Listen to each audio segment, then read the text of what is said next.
Hello. Happy Saturday, everybody. Oh, hi, Michaela. Look at you over on the YT. Hi, TR. Hi, Phil. Hi, Lillian.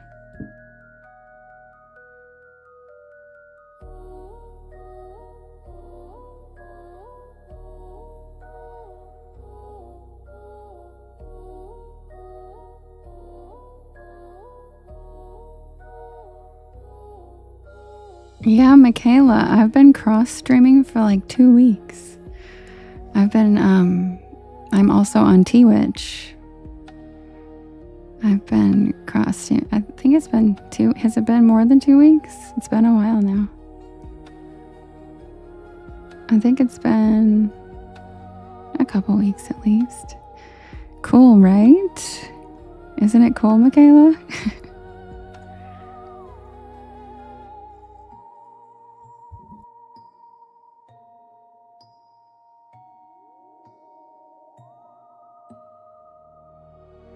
Aw, good night, Stevie. Love you. Glad you could stop in and say hi. Oh, it's the first time? That's so crazy. Thanks, Michaela. Hi, Santo.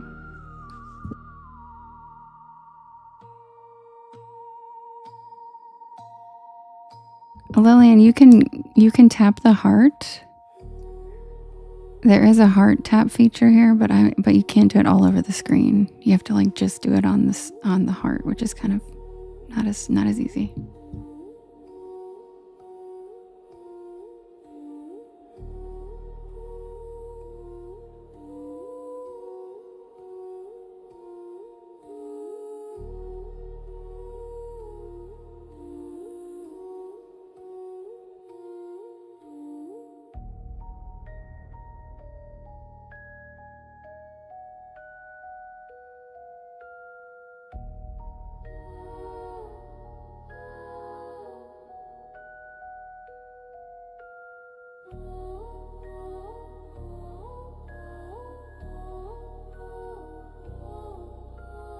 I'm glad it notified you, Michaela. That makes me happy. Woohoo, it's notifying people.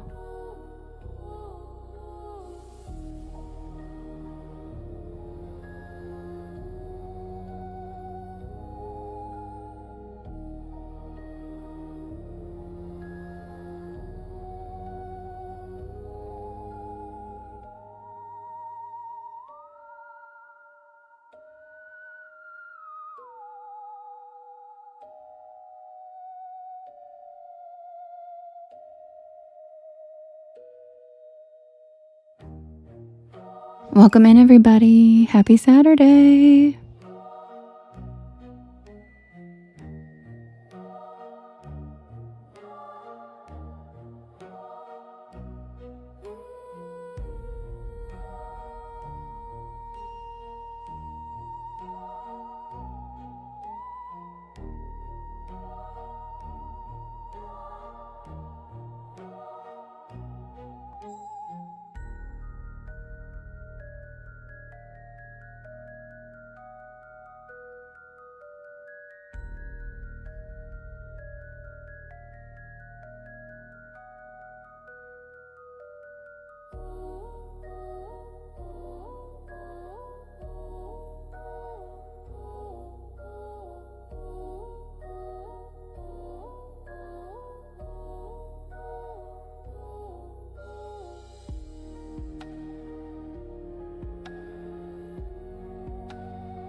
Welcome in, everybody.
Hi TJ, hi Sando. Welcome in everybody. Happy Saturday. How's everybody doing tonight?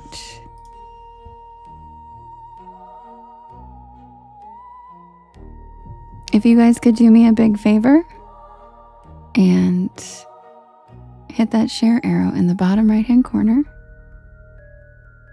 And then there's a yellow circle with 2 arrows chasing each other that says repost. And that puts my live into your friends' FYPs and helps us grow this porch.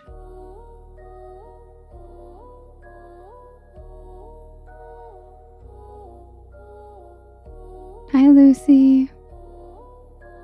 Hi Glossette. Hi Justin.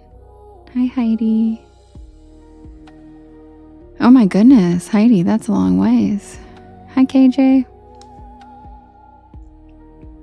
Hi Dragon King, welcome in. And if you guys want to go ahead and start writing your story requests in all capital letters in the chat, I will write them down and then we can vote for them. And if you're new here, my name is Devin and this is Porch Lore. And I tell spooky bedtime stories to help you relax your nervous system and fall asleep. Hello, Scented Hair from Ireland, welcome in. So grab a beanbag chair, grab a hammock, sit back and relax, watch the shooting stars, and welcome to the porch.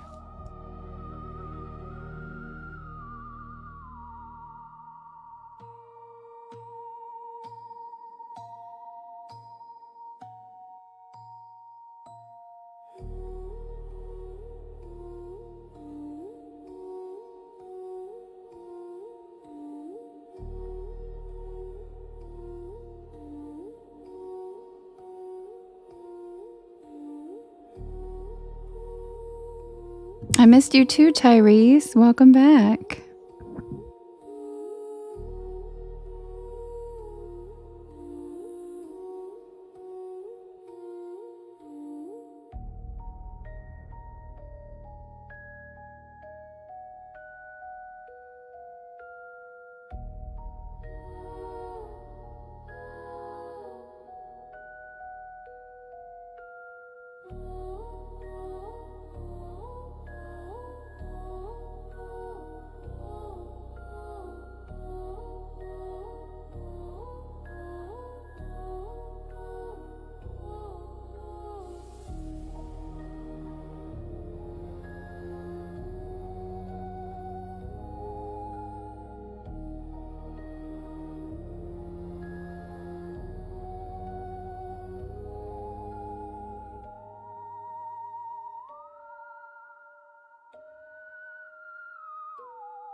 Hi, Misty. Okay, Michaela, Watchers of the Bluffs.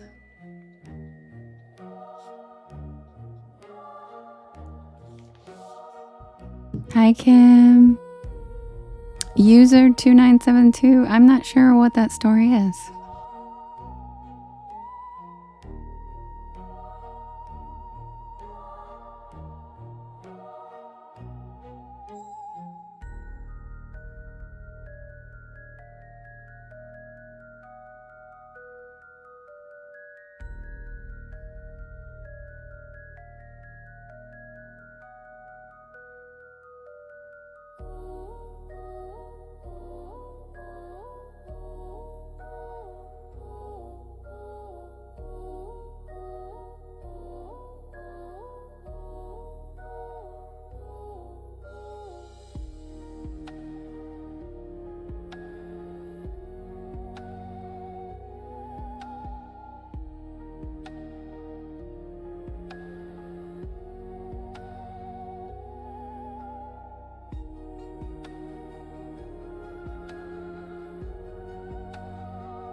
Stacy, that would be really impressive. you guys, it's actually, they're just requesting my stories. I only read my stories live. So if you're a newbie, just sit back and relax. And eventually you will learn the story titles and ones that you really like. And then, but there is a list on the Discord and they're all available on my YT channel. But welcome to the porch, Stacy. I love it. She's like, dude, if I could just like make it up on the fly and you guys gave me topics, that'd be next level storyteller. I could probably do that, but it might be a little ridiculous. But welcome in, Stacy.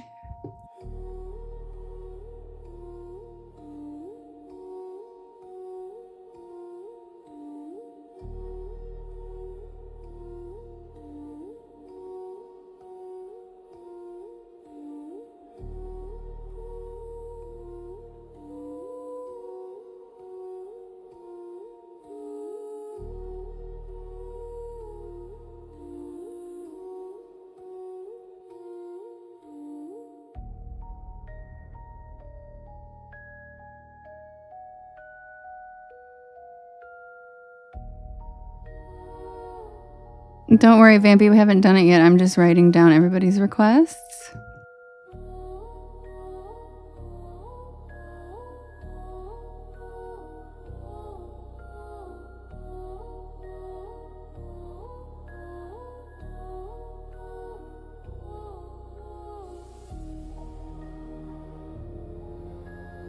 Ness, is it the Fresno Nightcrawlers or the Ozarks Howler?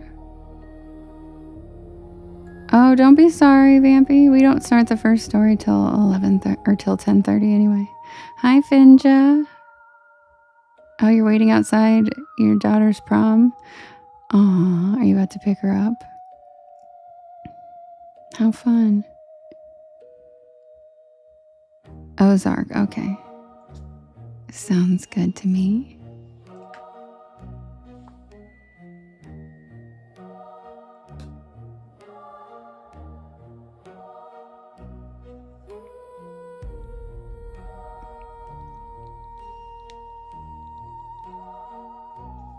Okay.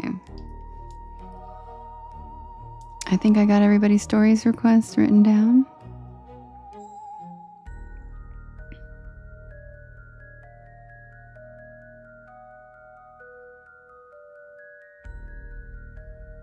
Yes, Lily, I saw your requests. If you guys write them in caps, I will see them. Oh, Michaela's in both now. Yeah, a lot of people do double platform. Like Justin bounces back and forth the whole time. I did, Michaela. Fred Snow Spooky Pants. I love that cat.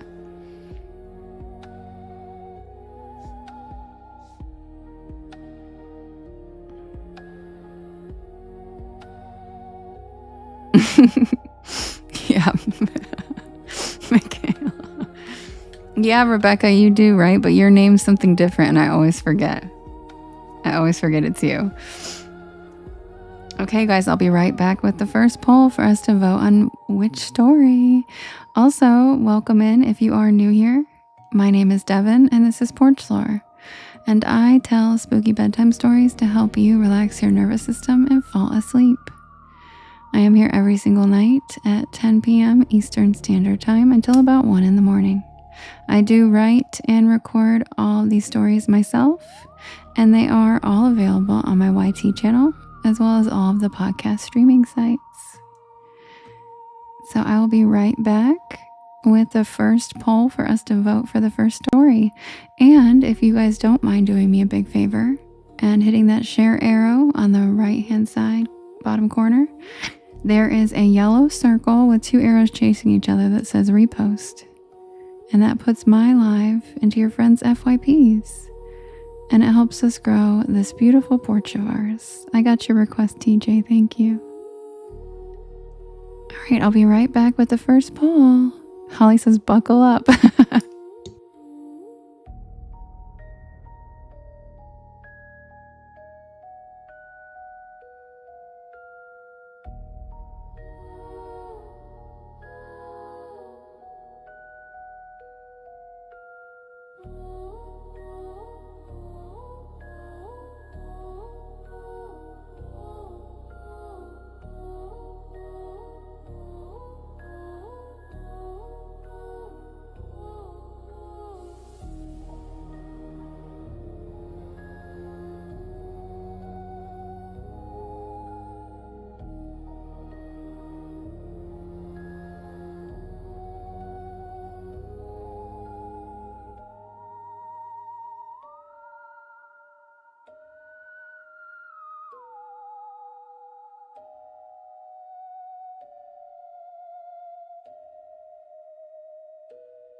Also, thank you to everybody who is tapping while I'm setting up this poll. I appreciate you tappers out there.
Okay, you guys, the first poll is ready. We have the Bluff Watchers, which features Michaela. We have the Fresno Nightcrawlers, which features Suzanne. We have the Ozarks Howler. We have the Rain Crow Shelter. And we have the Last Summer Carnival. And you can vote in the top left-hand corner. There is a blue box if you're on TT. And you can vote up to 50 times, and you can vote for more than one story. Who's it gonna be?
And the winner is the Bluff Watchers.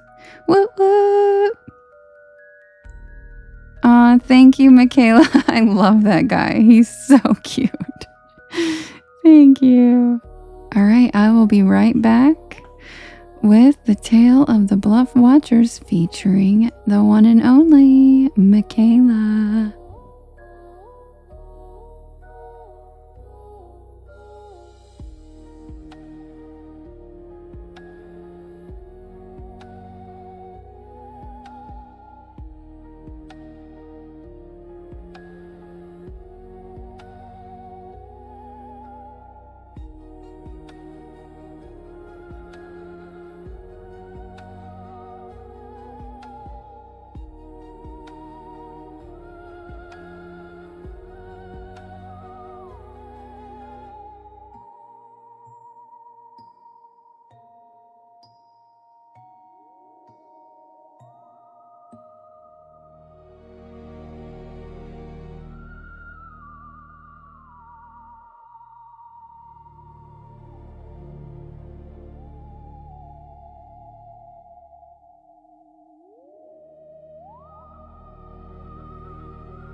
Jen, that was so cute. Oh my God.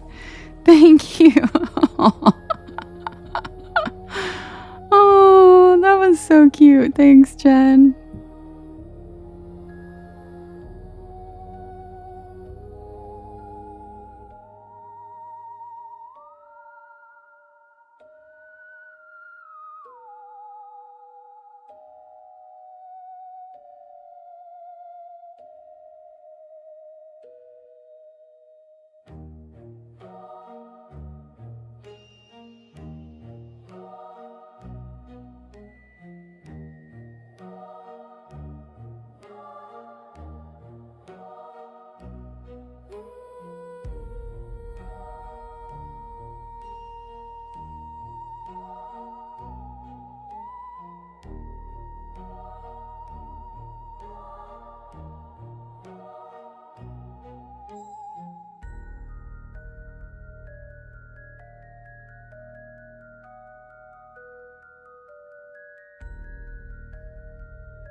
Hi, Nancy. Welcome in. Thank you, Jen. That one's fun. Cello romance. Right, Isabel? Hi, sweetie. How you doing?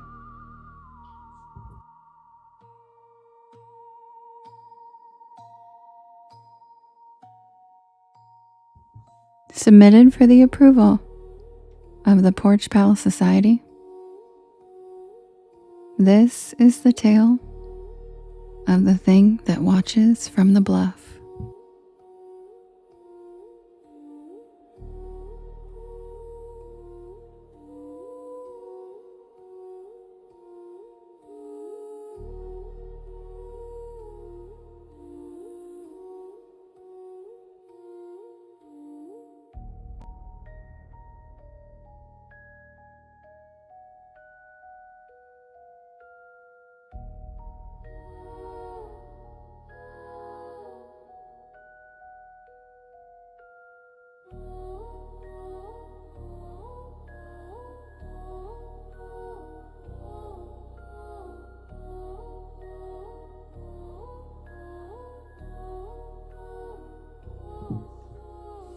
I wasn't supposed to be in St. Louis that weekend.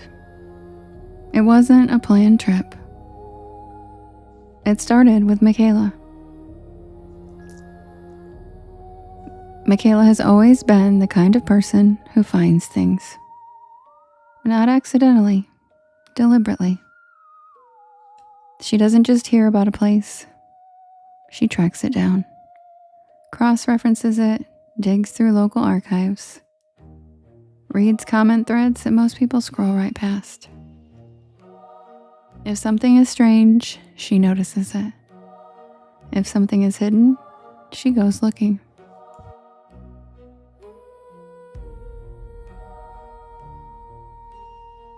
So when she texted me about a stretch of river bluff outside St. Louis,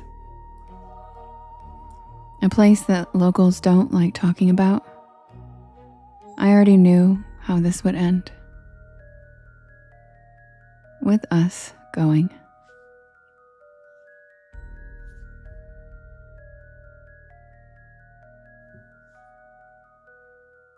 She called it Zombie Road, which already sounds like something you should avoid, right? Officially, it's Lawler Ford Road. A narrow, overgrown trail cutting through forest along the Merrimack River in Wildwood just outside the city. But nobody calls it that anymore. Not if they know the stories. Before it became a haunted trail, the road was something else entirely. In the 1800s, it ran alongside a major railroad line. Workers died there. Accidents, cave-ins, explosions. And before that, The land belonged to the Osage Nation. There are accounts, not well documented but persistent, that the bluffs along that stretch were used for burials. And long before any of that, the limestone caves carved into the hills were already there. By the early 1900s, people started reporting things. Figures on the bluffs. Voices where there were no people. Something pacing the tree line at night. Not following. Watching. Always watching. By the time we got there, it was late afternoon. The kind of heavy summer day where the air sticks to your skin and the sky looks too still. We parked near the trail entrance just outside. No crowd, no hikers. Perfect. Just a narrow path, disappearing into the trees that felt thicker than they should have. Michaela was already smiling. That quiet, locked-in smile she gets when she knows we're about to find something.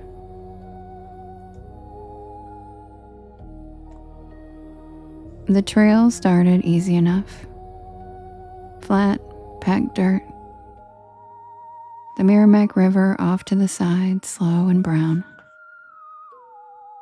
Barely moving.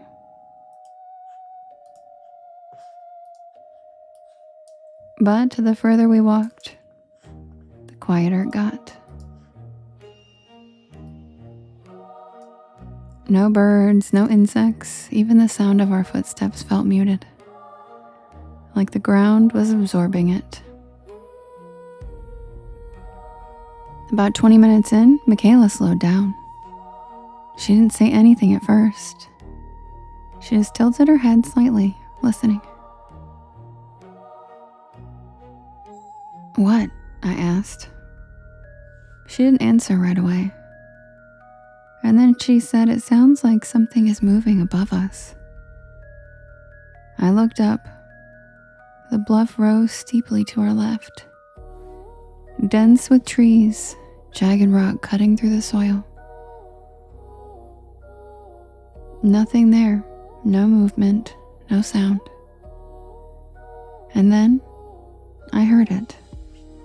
A step, not ours, heavier, above us.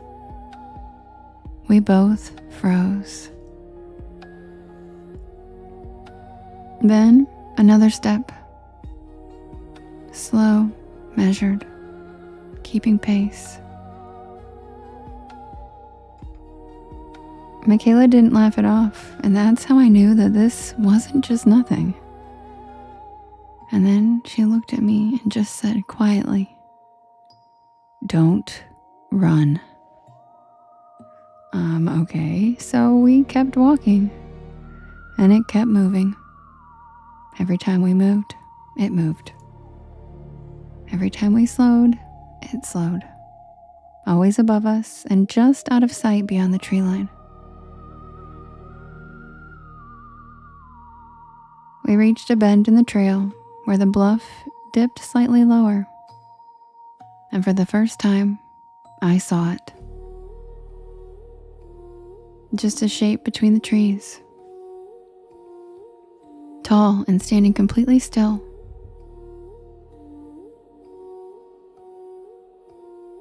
At first, I thought it was a person or maybe a tree. But then it shifted, just slightly. Not stepping forward, just adjusting like it had been watching us the entire time and hadn't expected us to see it. Michaela grabbed my arm. "We need to go back," she said. But when we turned around, the trail didn't look the same. And I don't mean it was darker. The curve of the path wasn't where it should have been. The trees didn't line up the same way, and the river wasn't even visible anymore. It felt like we had turned around into a different place entirely. How did we get here?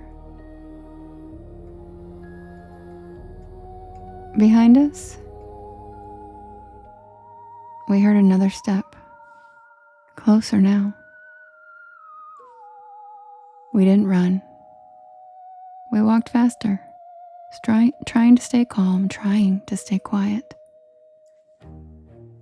Something was moving along the bluff line, keeping pace with us. Michaela stopped suddenly. Do you hear that? At first, I didn't. And then, underneath the footsteps, I heard something else. Breathing. Not close, not right next to us, but above, deep and slow. Like something large was trying very hard to stay quiet. And that's when we ran. Not a sprint and not panicked flailing, controlled and focused. Get back to the car. Get back to the entrance. The trail stretched longer than it should have. And the steps above us, they didn't speed up. They didn't need to. As we rounded one last curve, we stopped dead in our tracks. Because the path in front of us was blocked. A fallen tree, massive, freshly split. It hadn't been there before, we would have remembered. Michaela turned slowly. The bluff above us was closer here, steeper, the trees thinner. And standing at the edge, looking down at us, was the thing we had seen before. Now fully visible. And it was leaning forward, watching us. And then it took a step down the bluff. And that's when Michaela did something that I didn't expect. She stepped forward, not back, not away, forward, and she said, "You're not supposed to cross." Her voice didn't shake, it sounded certain. The thing froze. Michaela took another step. "You stay up there," she said. And for one impossible second, it listened. It didn't move. It didn't descend further. It just watched. Michaela grabbed my hand, looked at me, and said, "Now." We climbed over that fallen tree and didn't look back. We didn't stop. The moment we crossed it, the sound came back. The birds, the wind, the river. Everything was normal again. We reached the car without saying a word, drove in silence, and didn't speak until we hit the highway back toward St. Louis. I asked her how she knew what to say, and she didn't answer right away. And then she said something odd. She looked at me and said, "I didn't. I just remembered." A week later, I went looking for records, old maps, historical accounts, anything about that stretch of land. And I found something buried in a local archive. A reference to Osage burial grounds along the bluff line. And to note, handwritten, barely legible, that certain areas were considered boundaries, not for the living, for what stayed above. Spirits, the watchers. And then one last detail, a mention of individuals, rare but documented, who were believed to be able to speak to them. Not summon and not control, just remind them of the rules. And they called them the Boundary Keepers. And apparently, Michaela was one of them.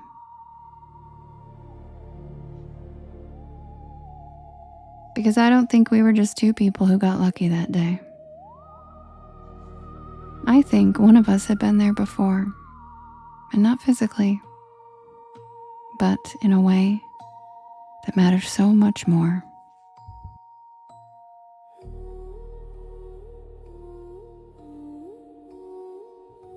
And that's the tale of the thing that watches from the bluff.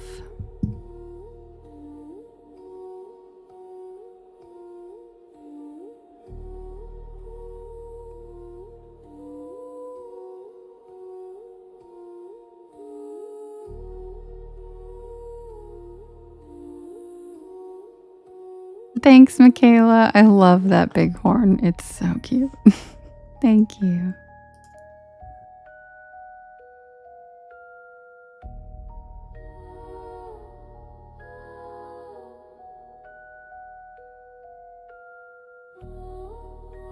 All right, you guys, welcome in. If you're new here, my name is Devin, and this is Porch Lore, and I tell spooky bedtime stories to help you relax your nervous system and fall asleep. I am here every single night at 10 p.m. Eastern Standard Time until about 1 in the morning. Thank you, Matt.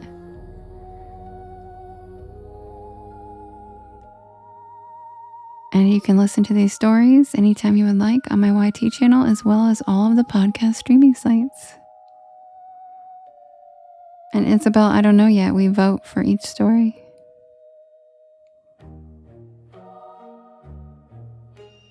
All right. And welcome to those of you joining us on the porch on YT and the Tea Witch. Welcome in. Happy Saturday, everybody.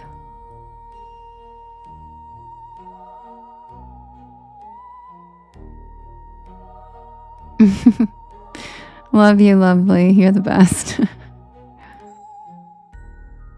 Hi, Viola. You're just on time. Good, Carmen. I'm so glad. Hi, Rochelle. All right, you guys, I'm going to set up the next poll for us to vote for the next story. And if you guys could do me a big favor while I do that, if you could hit the share arrow in the bottom right-hand corner. There's a yellow circle with 2 arrows chasing each other. And that says repost, and that puts my live into your friends' FYPs, and it helps us grow this beautiful porch. Ooh, yeah, what were you watching on Netflix?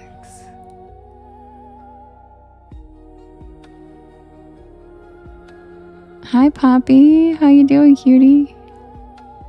Good morning, Poppy. Nemesis. I haven't seen that one. All right, guys, I'll be right back with the next poll. Grab a beanbag chair, grab a hammock. Oh no, ego.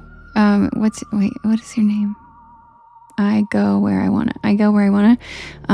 If you click on my live through my profile or through a direct link instead of through your feed, you won't get pushed into another video later. So, because we've all been there and it's very jarring. All right, guys, I'll be right back with the next poll.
Okay, guys, the next poll is ready. We have the Dear Woman of Oklahoma.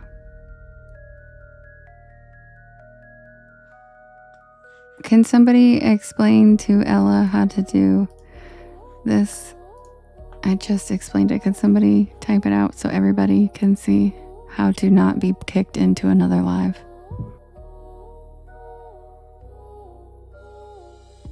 Okay, the poll is the Dear Woman of Oklahoma, the Ozarks Howler, Professor Hyde, the Fresno Nightcrawlers, and Grandpa's Cabin.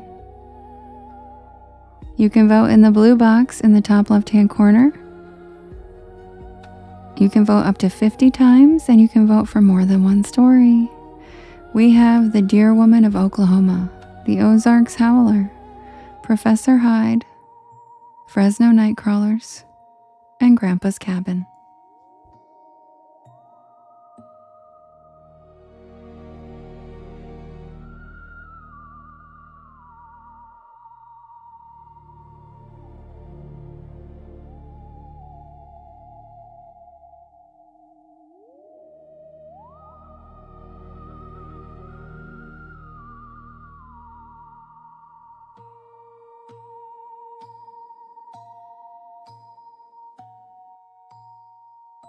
Hi, Lorna.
And the winner is Grandpa's Cabin.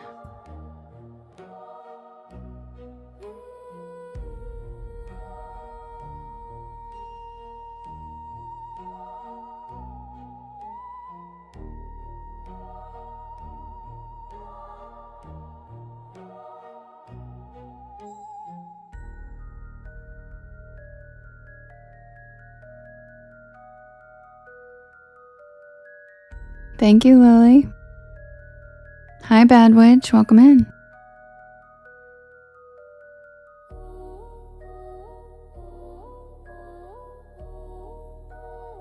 All right, guys, the Grandpa's Cabin won, so I will be right back with that story. So grab a beanbag chair, grab a hammock, sit back and relax, and welcome to the porch.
You guys, I'm not even kidding. Something really large just like ran across the roof of my house. And I'm not kidding. It didn't sound like a human. It sounded like it was four-legged. But something very large just like galloped. It sounded like galloped across the roof of my house, but like right over my bedroom. Yeah. That's what I'm thinking, Maureen. I think it's my raccoons. They're silly goosies. And they literally have fallen off the roof before, right by my room. Like I saw one just fly past my window and he was like shooting off the roof. I was like, what is he doing? So I think it's my raccoons. Because they're so silly. Raccoons are really silly. And so are possums. So it could be either one. But I love it. It was like a little like gallop. It was like the cutest little noise. Yeah, my raccoons are crazy. Yeah. Well, and one time I woke up and there was like a really bad storm going on and something must have really scared it. And there was a baby raccoon clinging to the screen of my bedroom window. And I saw something and I was like, because Merlin was freaking out and I was like, what? So I was asleep. So I like turn on my flashlight and I look and there's a baby raccoon hanging on the screen of my bedroom window. He was like, help. God, they're cute though. Okay, be right back. Yeah, you know if I wasn't live, my ass would already be out there. And you know that 1,000,000%. And yes, I have very adequate flashlights actually. I have like major flashlights. That's what's so funny about the inadequate thing is like I grew up with like a Maglite family. We were obsessed with flashlights.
Thank you, Speedy. Thank you, Lorna.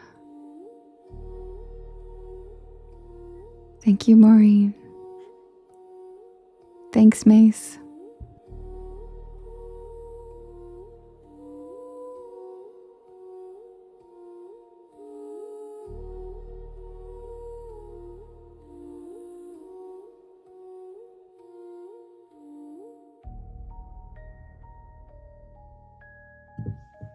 I wasn't spooked by the raccoon, John. I just said that something ran across the roof of my house really loud right now. Didn't say I was spooked. That was an assumption. I'm not scared of wild animals or crawlies in the night. I am scared of wild boars and the Fresno night crawlers. If I saw those two things, I'm running. But anything else, my ass is probably going towards it like a fool.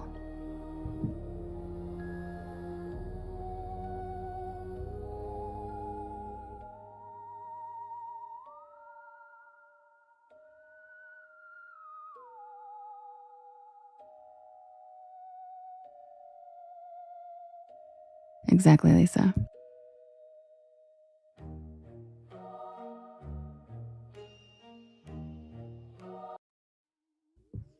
Oh, Lorelai, I actually already have a couple stories where the creature crawls on the roof. That's what makes it even funnier.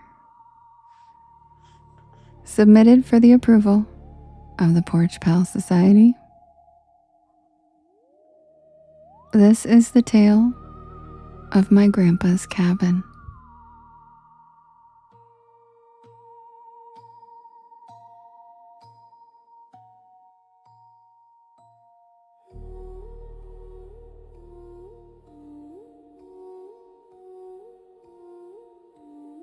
Welcome in, Shorty.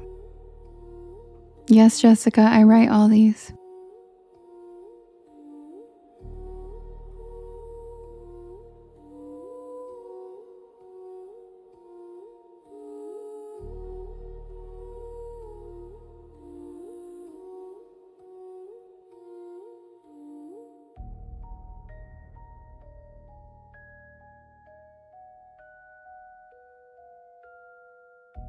It's strange how places can carry energy, like an echo of lives that pass through them. Some echoes fade with time, but others remain etched into the walls and the soil. Thank you, Helen. I never believed that until the night I stayed at the old cabin near Blackwater Ridge. The cabin belonged to my grandfather. He built it in the 1950s. A modest structure made of hand-cut logs with a tin roof that clattered in the wind. As a child, I spent summers there fishing in the lake and exploring the dense woods.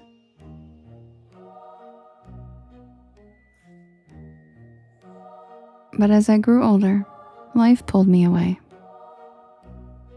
After my grandfather passed, the cabin sat empty, slowly becoming reclaimed by the wilderness. And last fall, I decided to return.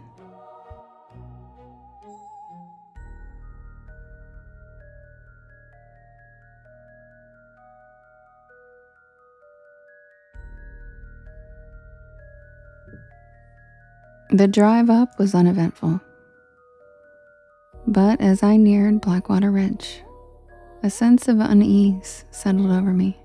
Thank you, Tracy, that's so cute. The trees were thicker than I remembered, and their branches intertwining to form a canopy that blocked out the sky. The road narrowed, twisting through shadows that clung to the landscape like cobwebs. And when I finally pulled into the clearing, the cabin stood like a relic from another time. Thank you, Tracy. Its weathered timbers gray with age. And the first thing I noticed was the silence. No bird song, no rustling leaves. Just an oppressive stillness that made my skin prickle. Inside, the cabin smelled of cedar and dust, the air thick with memories of summers long past. I lit a fire in the stone hearth and settled into the creaking armchair with a book, trying to shake my unease. By nightfall, the temperature had plummeted. The wind howled through the trees, rattling the shutters and making the roof groan. I told myself it was just an old cabin reacting to the weather. But I couldn't shake the feeling that something was out there. Around midnight, I heard it. A faint tapping at the window. My heart raced, but I forced myself to stay calm. It was probably just a branch in the wind. The glass was fogged from the cold, but through the haze I thought I saw a faint shadow flit across the clearing. I told myself it was nothing and I returned to the fire.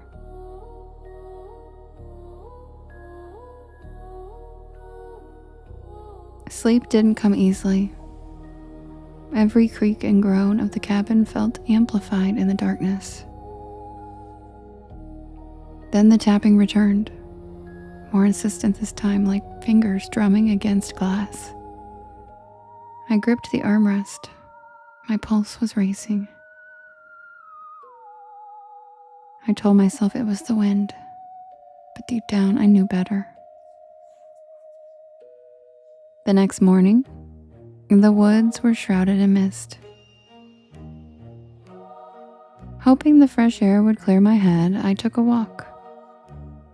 The forest was eerily quiet. The only sound the crunch of leaves beneath my boots. As I followed an overgrown trail, I noticed something odd.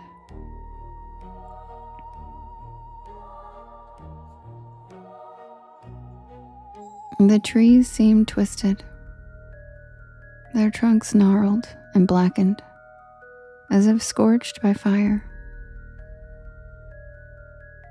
And then I saw it, a clearing that I didn't remember from my childhood. The grass was flattened and singed. At the center stood a massive tree. Its bark was scarred with strange symbols. I don't know how long I stood there staring, but a sudden rustling snapped me out of my trance.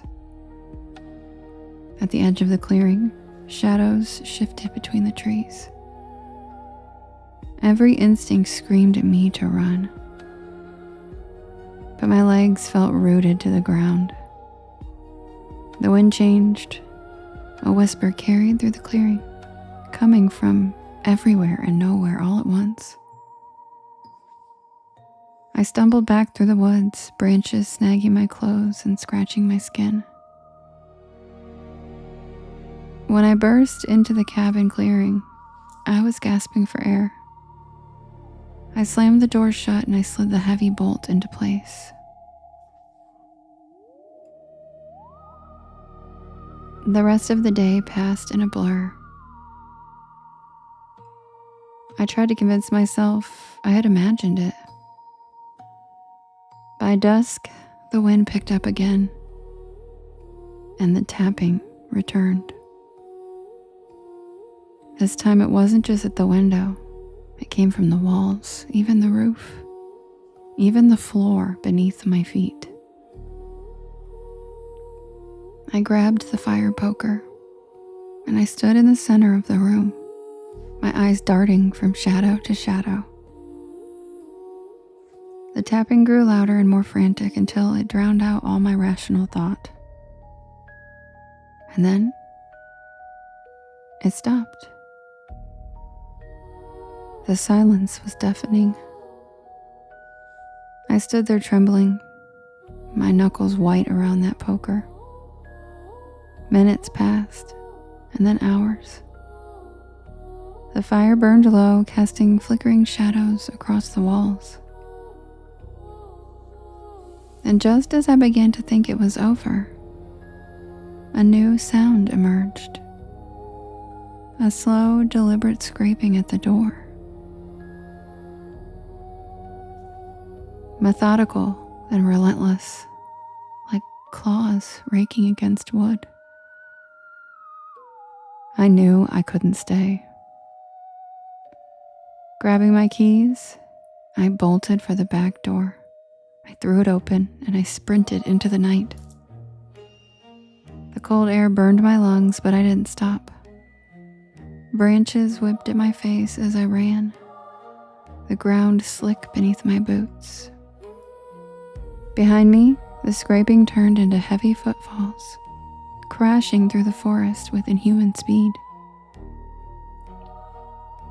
When I finally reached my car, I fumbled with the keys, my hands shaking. The engine roared to life and I tore down the dirt road. Gravel sprayed behind me. In the rear-view mirror, I caught a glimpse of something standing at the edge of the trees. A towering shadow with eyes like embers watching me.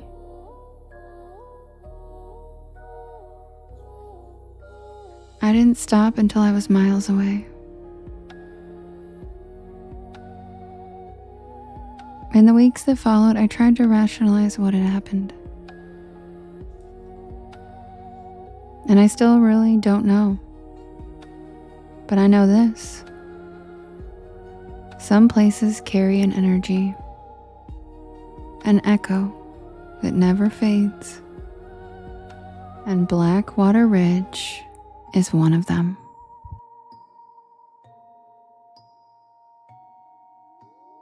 And that's the tale of my grandpa's cabin. Thank you, mic drop. That was funny. Thanks.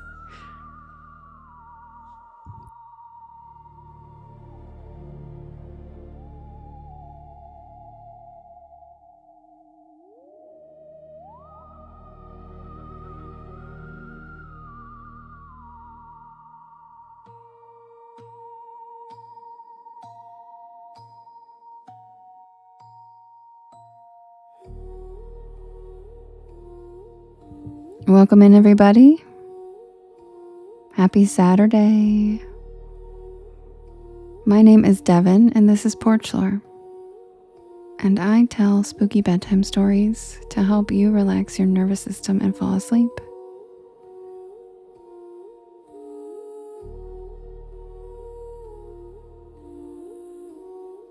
I'm here every night at 10 p.m. Eastern Standard Time until about 1 in the morning.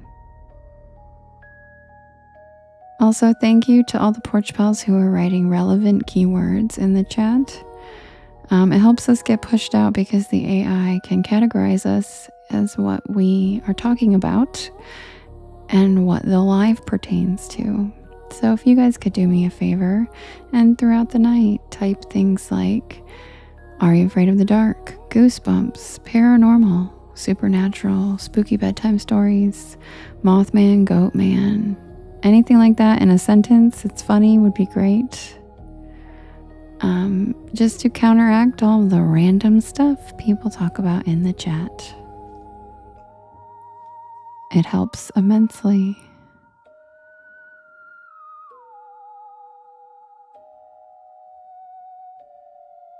What do you mean, Lauren? I just finished telling a spooky story. No, actually, not just you, CJ. James said, Goatman ate my homework.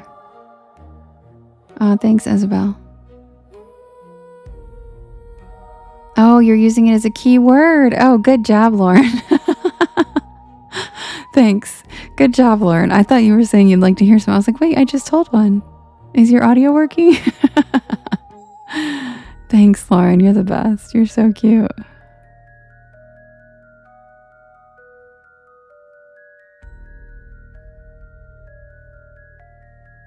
Hi, Tanya. Hi, Savvy Top. How you doing, Lauren? Have you been having a good weekend? Thank you, Lily. All right, you guys, give me a quick second and I will set up the next poll for us to vote for the next story. Hello, Drew. Hey, Rochelle, have you seen this sticker? Hold on. You probably have, but just in case. I know it's not a keyword, but you made me think of it because we haven't used it in a while.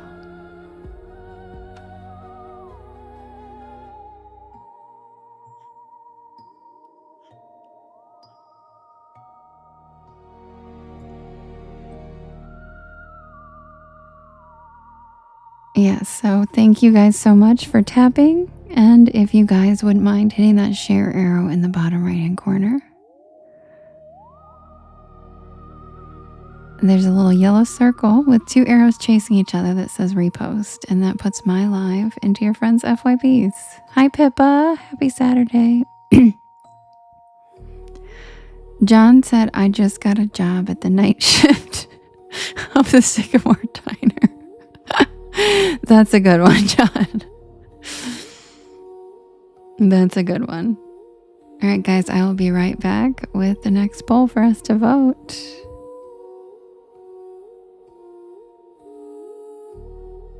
Hello, Sarah. Hello, Charlotte. Thank you so much, CLD. You guys are so sweet. Thank you.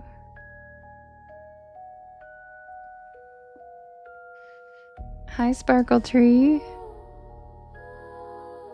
Yoli, I'm glad you're here. Welcome in, everybody. Happy Saturday.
Okay, guys, we have the poll is ready, and we have the door in the water, the Ozarks Howler, the Honey Island Swamp Monster, the Greenbrier Ghost, and the Phantom Ride.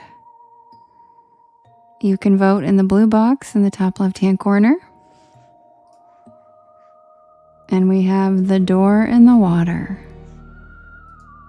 the Ozarks Howler, the Honey Island Swamp Monster, the Greenbrier Ghost, and the Phantom Ride. Who's it gonna be?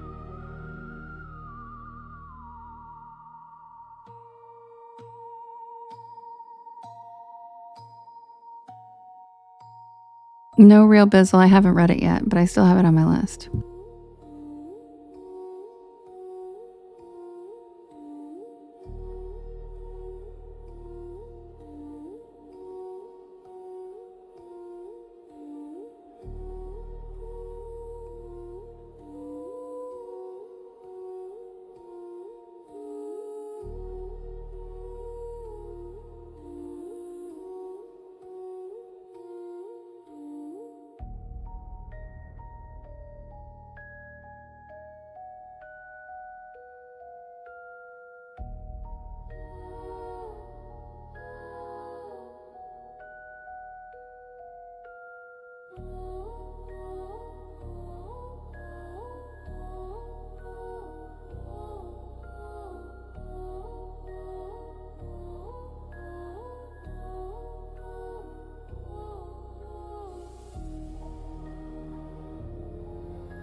All right, and the winner is the Greenbrier Ghost.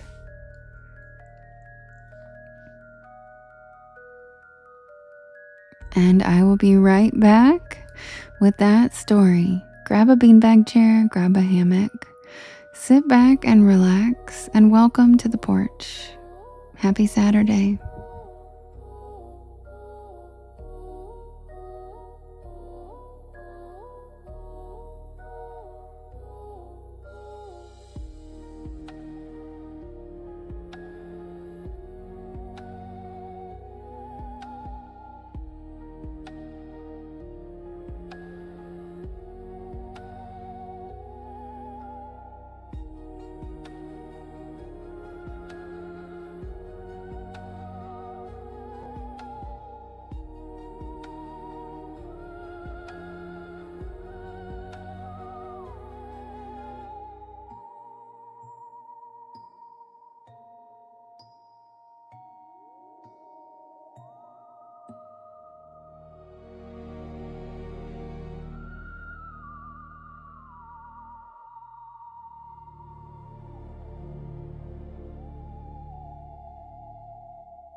Submitted for the approval of the Porch Pals Society. This is the tale of the Greenbrier Ghost.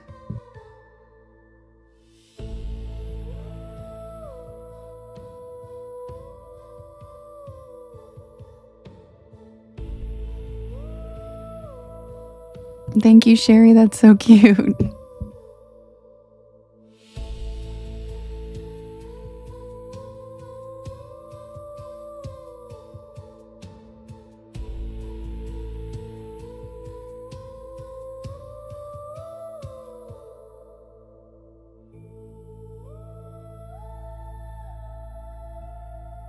Nestled in the rolling hills of West Virginia, Greenbrier County is known for its breathtaking landscapes and rich history.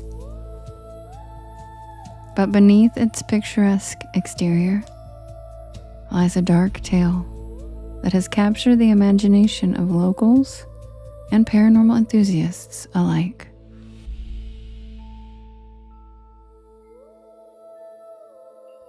Good night, Piglet. Sweet dreams. It's the story of Zona Heaster-Shue, the young woman whose tragic life and untimely death would give rise to one of the most famous ghost stories in American history. The legend of the Greenbrier ghost.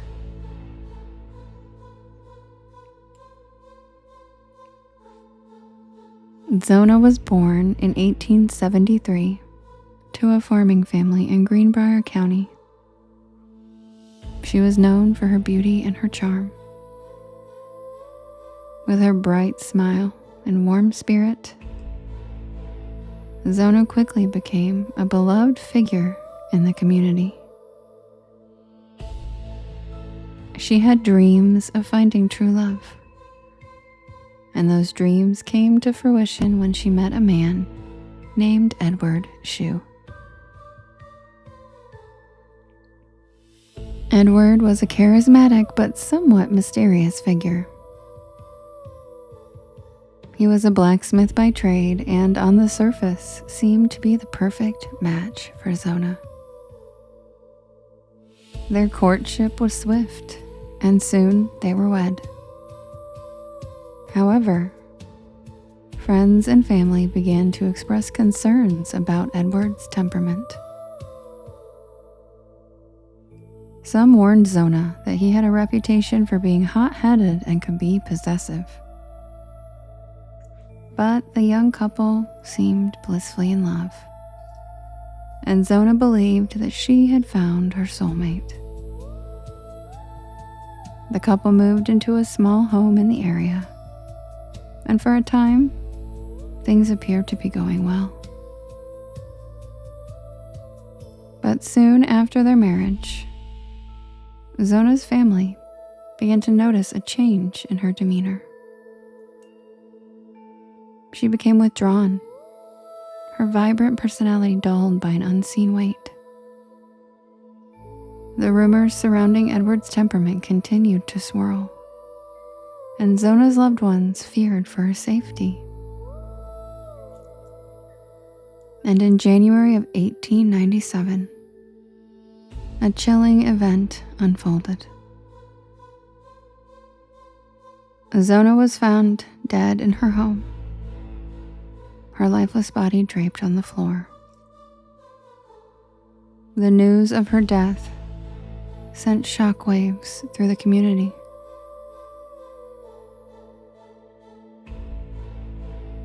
Initial speculation about the cause of death ranged from natural causes to foul play, but an autopsy was never performed. Thank you, Sharper. Thank you, Spiker Mom.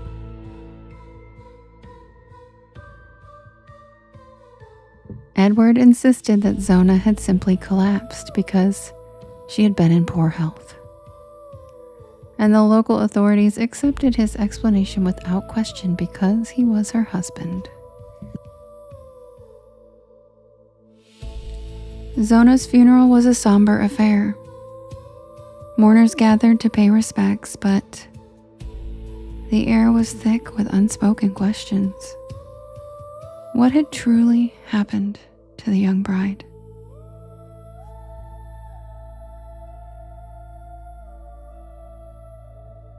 In the days following her burial, whispers of foul play circulated among the townsfolk. But with no evidence to support their claims, they had no recourse. As the weeks passed, strange occurrences began to unfold. Zona's mother, Mary Heaster, was particularly affected by her daughter's sudden death. She couldn't shake the feeling that something was terribly wrong. In her grief, she sought solace in her faith.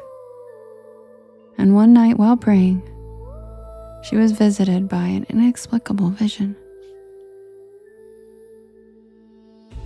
Mary claimed that Zona appeared to her in a dream, ethereal and glowing.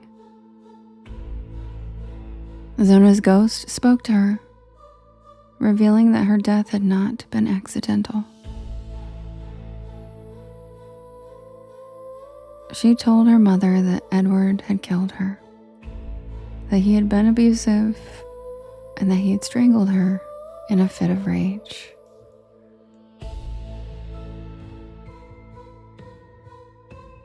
Zona's spirit urged Mary to seek justice for her untimely demise, urging her to confront the truth that had been buried alongside her in the ground. This revelation shook Mary to her core.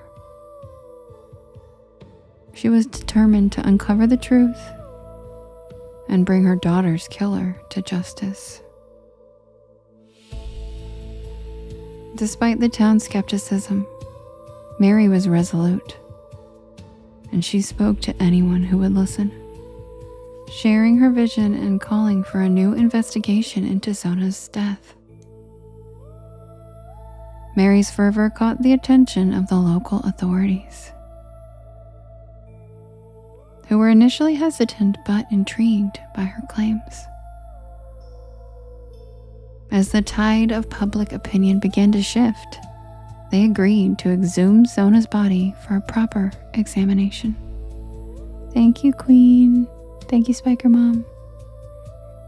And on February 22nd, 1897, her body was exhumed from the cemetery, and the coroner's investigation commenced. What they discovered was chilling. Zona's body, though remarkably well preserved, bore marks around her neck, consistent with strangulation. The forensic evidence seemed to support Mary's claims, and Edward Shue was promptly arrested and charged with murder. The trial of Edward Shue became a spectacle that captured the attention of the nation. The courtroom was filled with townsfolk eager to witness the unfolding drama. Mary testified about her vision, recounting the details of her daughter's ghostly appearance. The defense argued that Mary was merely grieving and that her claims were fabricated. Nevertheless, the prosecution presented the coroner's findings and evidence of Edward's violent temper. As the trial progressed, more witnesses came forward, recounting their own experiences with Edward's volatile nature.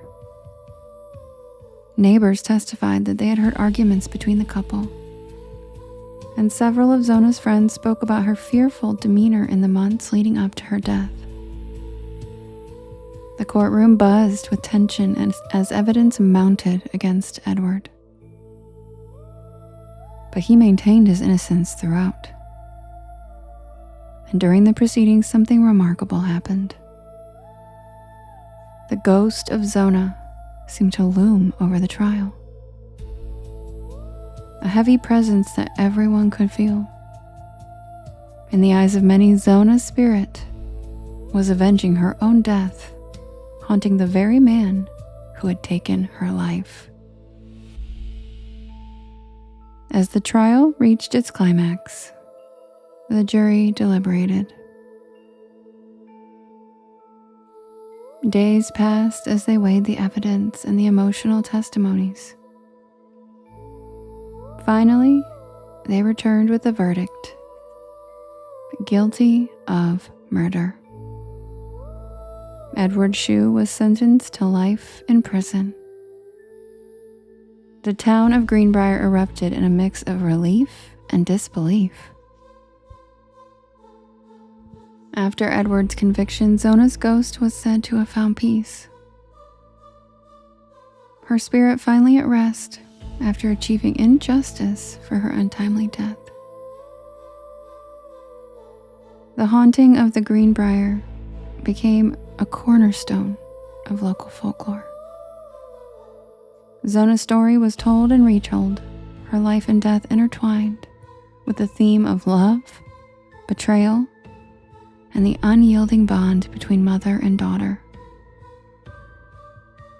Mary Heaster became a local hero, her unwavering belief in her daughter's spirit leading to justice. The story of Zona Heaster Shue became emblematic of the power of love and the strength of a mother's resolve.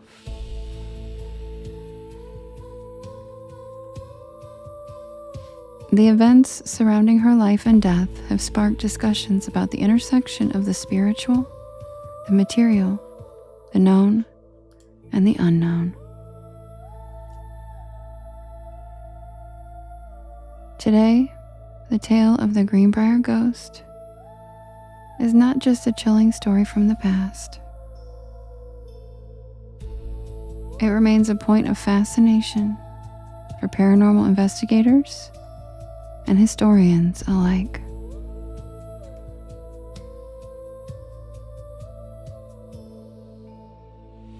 The home where Zona lived is now part of local folklore.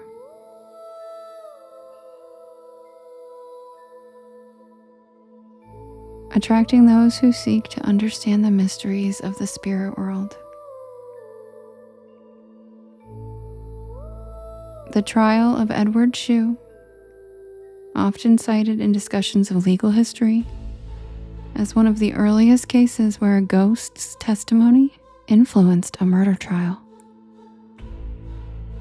The Zona story has inspired countless books, documentaries, and ghost tours in the area, each retelling the events of her life and death with new twists and interpretations. And as we reflect on the haunting of Zona Shue, we're left with lingering questions about life, death, and the ties that bind us to those we love. Did Zona truly return from the grave to seek justice?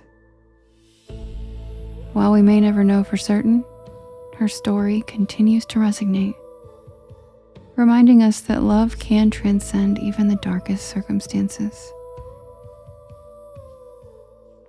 And in the shadows of Greenbrier County, the legend of the Greenbrier ghost lives on, a powerful testament to the enduring spirit of an Appalachian woman who refused to be forgotten.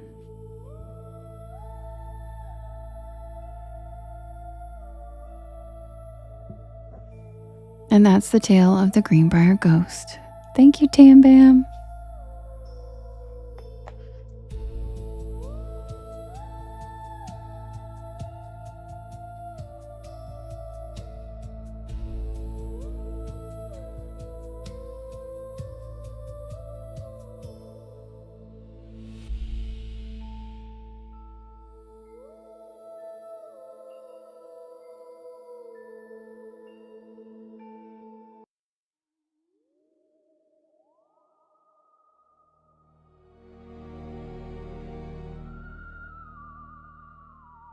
Yes, Melody, that's a true story.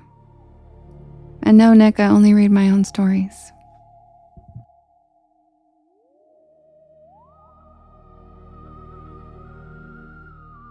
Thank you, Shadow.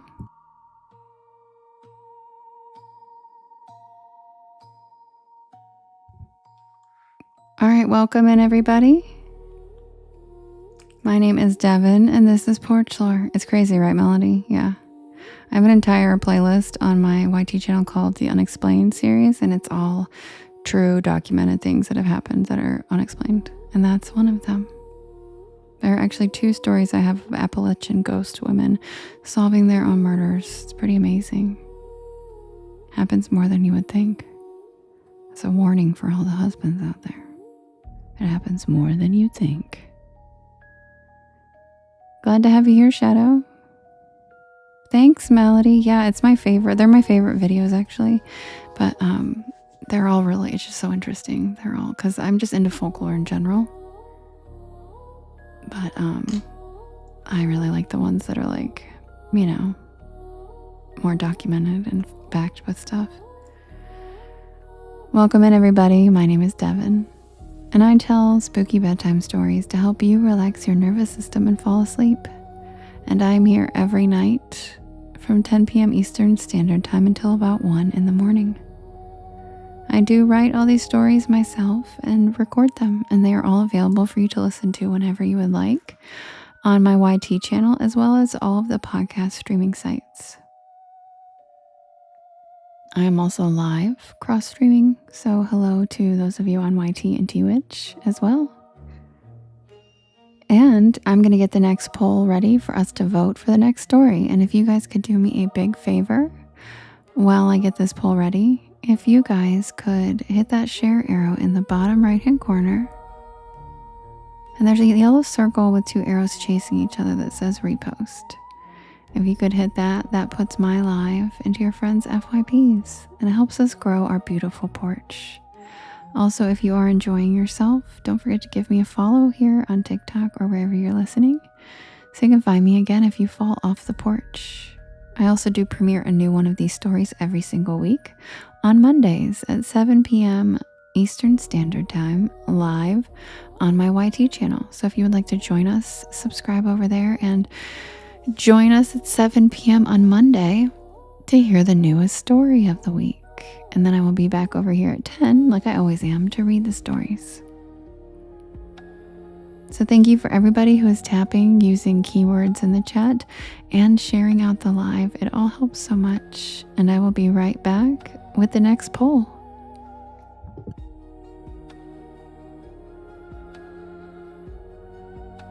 Thank you, Yaya. I love that gift.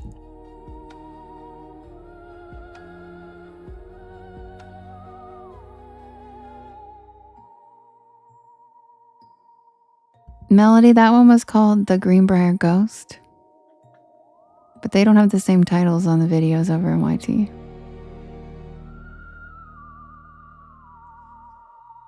But there's only 2 about ghost women solving their own murder, so you'll be able to find it.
Okay, you guys, the next poll is ready.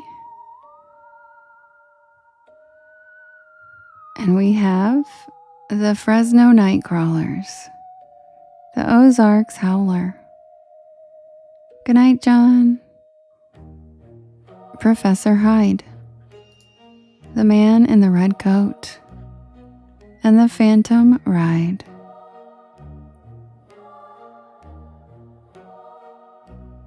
All right, you can vote in the blue box in the top left corner if you're on TT. And you can vote up to 50 times, and you can vote for more than one story. We have the Fresno Nightcrawlers, the creepy pajama pants. We have the Ozarks Howler screaming around the Ozarks.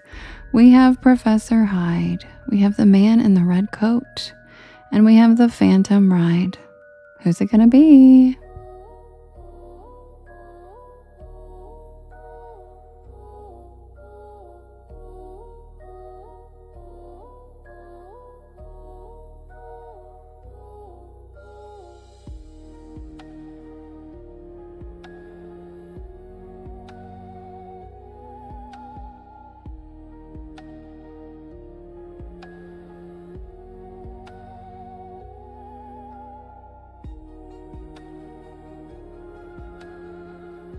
Ozarks Howlers coming in hot.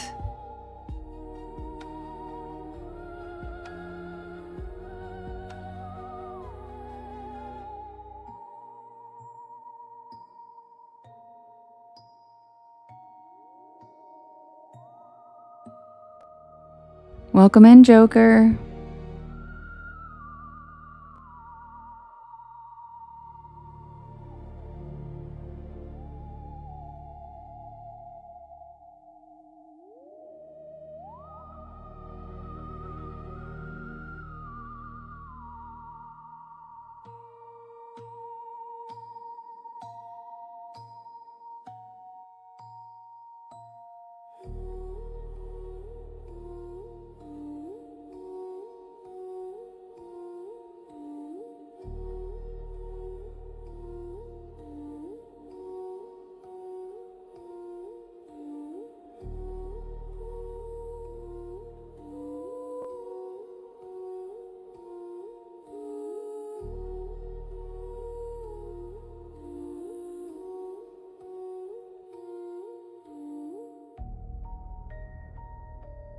Thank you, Alex, for the night star.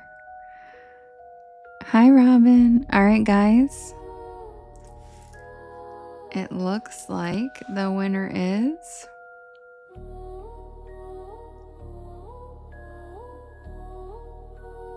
Professor Hyde.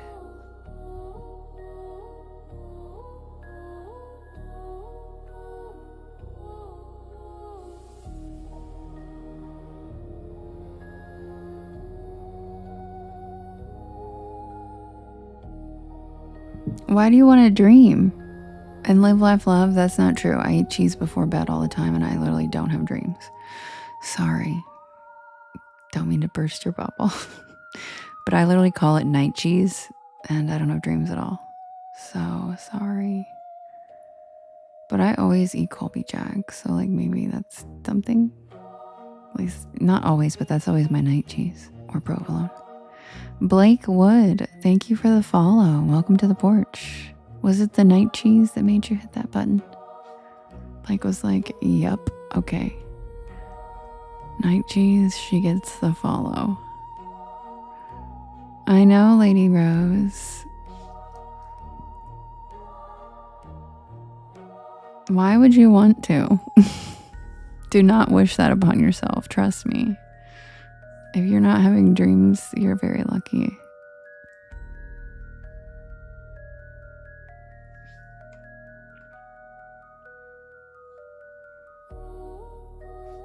Sorry. But cheese is still delicious. You could just be like, yeah, I'm testing it out. I'm gotta eat this cheese. Shonda, of course I have. I'm from the South. We love pimento cheese down there, girl. Yum. You just had night Fritos. Is that how it works, average? So you just add the word night to anything you're eating? Justin said, well, now I'm sad I have dreams. Well, I mean, I don't know. I'm just not a big fan. And like, I don't know. I have my own theories about dreams. They're not popular opinions, but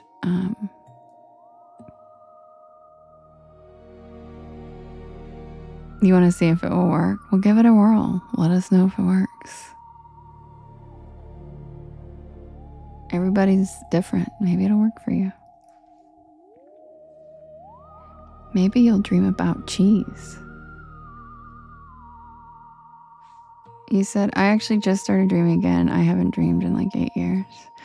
I haven't had dreams. I mean, I have them every once in a while. I would like, it's not like a never thing, but it's very rarely. And when I have them, they're usually like, there's a reason for it. Now you want to know what, Jade?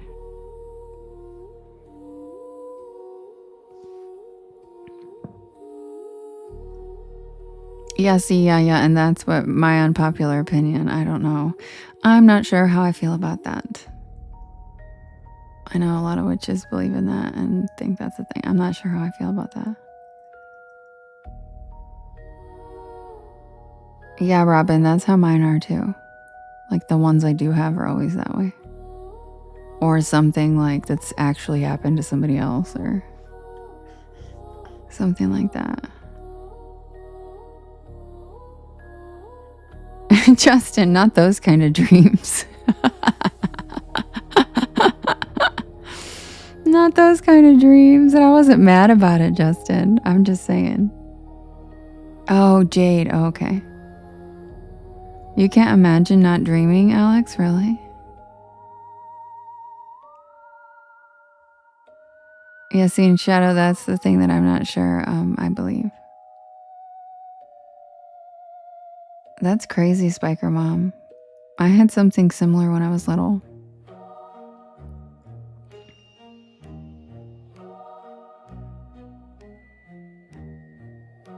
Okay, Justin. All right, you guys, the Professor Hyde is the winner. That's crazy, Mary. That's so cool. And you remember them all, Alex? And do you enjoy it? Or do you find yourself thinking about it and analyzing it? Or like letting it pertain, like play a role in your life?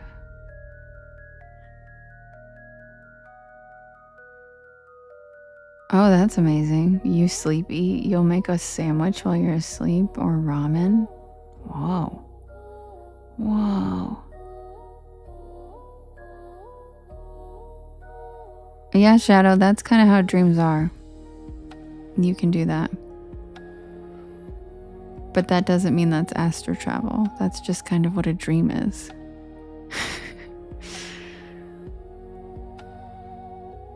TR, really? How do you know you have them then?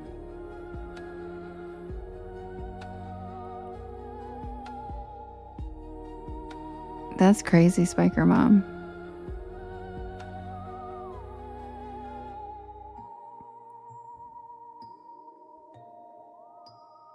Pimento cheese is so good, right, Lady Rose? Yum. Yeah, same. Same. He's okay. Yep, same. When I do have dreams randomly every once in a while, and I'll tell you the funniest part is it's usually when I'm napping.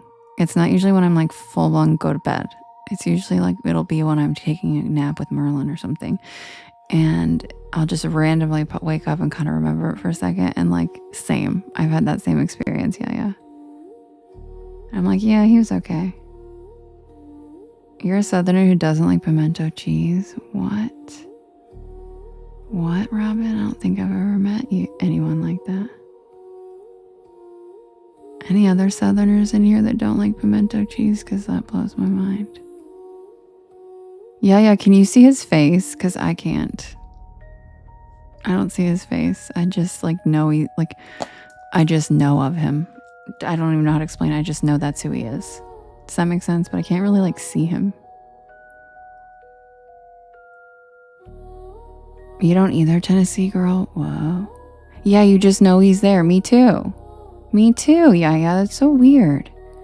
But that's why I asked. Cause I was like, I can't see him, but I know it's him, and I know he's there. I just know, like, it's unspoken thing that like he's my husband. Yeah, that is wild. That's so weird.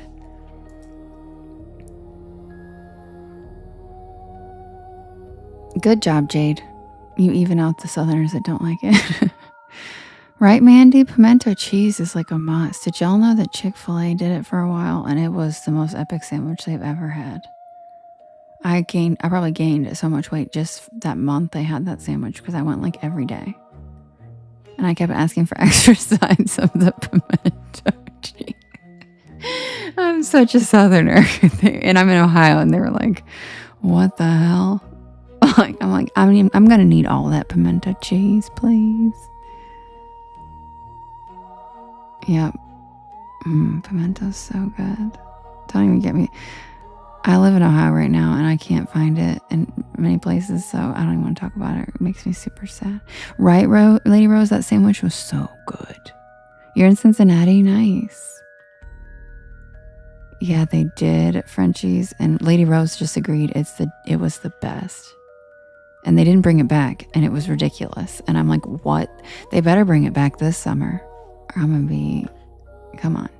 It was just, I mean, honestly, I could just buy my own pimento cheese and throw it on their sandwich if I wanted, but it was so good.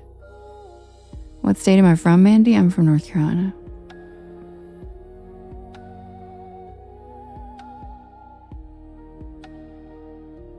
Really? Jade on celery? That's interesting. Interesting. I'm from North Kakalaki. Peaches, you're from South Carolina.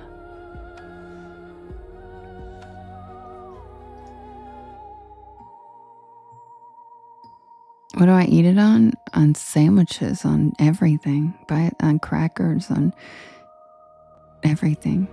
Chicken sandwiches. On everything. I know, me too. Sorry, decaption. I'm sorry, y'all. I don't even know how. Yes, John. A little big walk. You're from North Carolina too. Hey. Okay, so I don't even know how pimento cheese got brought up, but didn't somebody just...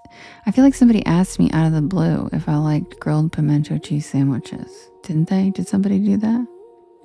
Because y'all know, if you ask me these questions, sometimes it will take me on this random tangent of information. I can make it at home, Shannon. How? It was you, Shonda. It was you. It was Shonda. She randomly asked me if I like grilled pimento cheese sandwiches. How did you know? How did you know that I do? And that I would want to talk about it for 15 minutes. So I'm just kidding. It's only been like 5 minutes, but from Alabama, yeah. You've never had that cheese, April? Oh man. I'll tell you what, it looks like it doesn't look the most appetizing out of all the cheeses, I'm not gonna lie. But my God, is it good. It's good. Doesn't look pretty, but it's delish. Just so good. Anyway, I'll be right back with Professor Hyde. I can't keep talking about pimento cheese because now I'm sad. Now I want it.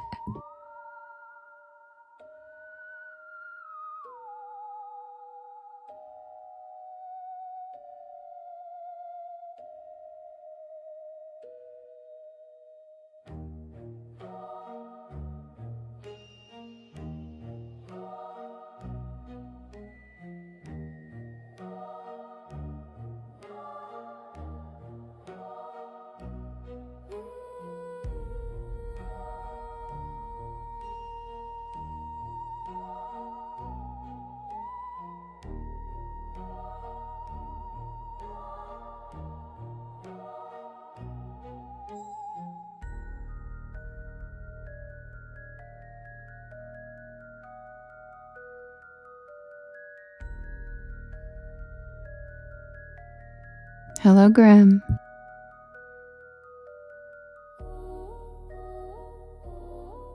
Yes, Celeste, can you put it in the Discord? Can you join our Discord and share the recipe, please? Because I'll never remember it if you explain it in the chat right now. My mind erases as soon as I'm done with the live because I'm doing 17 things. So I have to write it all down or I have to have it put in the Discord because I do not remember. So... and ask any live host, they all will say the same thing. That's for some reason happens. As soon as you're done with your live, you forget everything.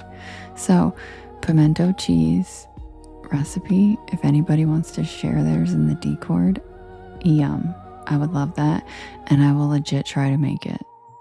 I will literally try to make it. Average C said the ingredients are pimentos and cheese. Thanks, Captain Obvious. This is a good house, right, April? All right, I'm going to take a quick swig and I'll be right back with Professor Hyde. Welcome to the porch. Feel free to hit that share arrow in the bottom right-hand corner. And there's a yellow circle with the repost, with 2 arrows chasing each other that says repost. That puts us in your friends' FYPs and helps us grow this beautiful porch.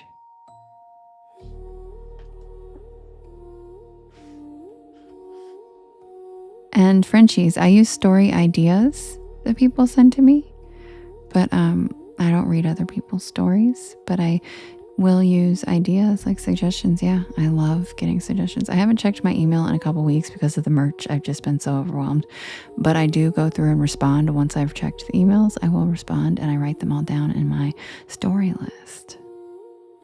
I need to check my email for sure this week. Okay, Kara, I'm glad you asked. Could one of the mods do me a big favor and put the Discord link in there? Thank you so much. And pin it for Kara. It's also linked in my bio if you'd like to check it out there. Okay, you guys. Yeah, okay, Frenchies. It's just porchlore@gmail if you want to email any story suggestions. I love getting local folklore or experiences that you guys have had even. I really do. All my stories are based off of actual experiences people have had. None of them are completely made up. So I just write them in my point of view. So yeah, I basically use people's experiences to try to share that these things actually happen to people. All right, I'll be right back.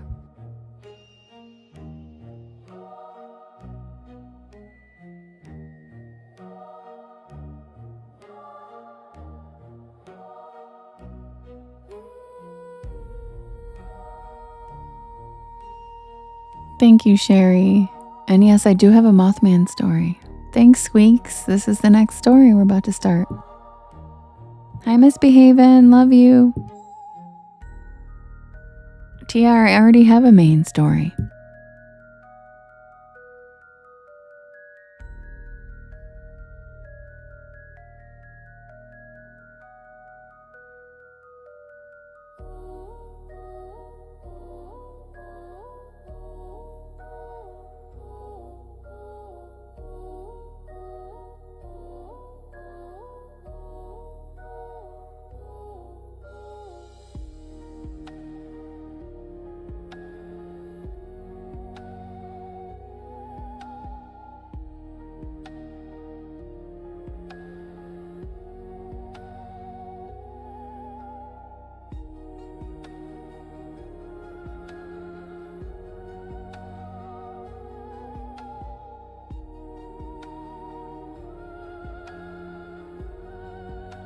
Holly, you're damn right he is.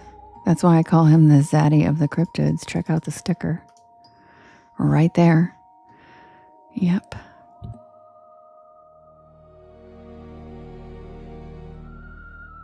Thank you, Live, Love, Love.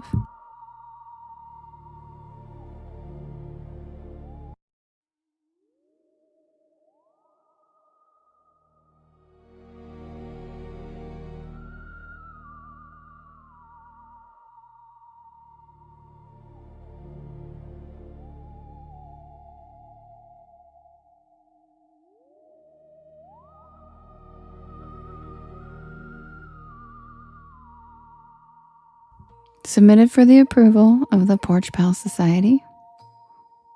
This is the tale of Professor Hyde.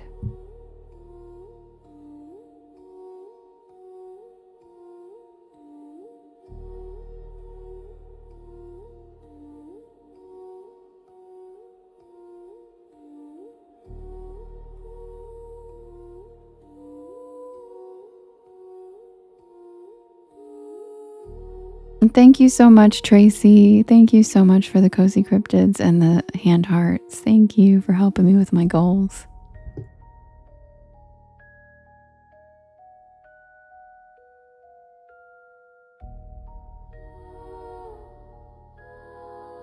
This happened 6 years ago, in the dead of winter.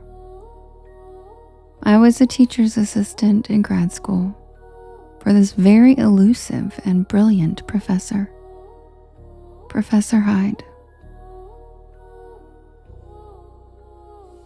He was an eccentric research scientist who rarely left his lab. Now, I'm just naturally a people person. Anyone who knows me knows that I have never met a stranger.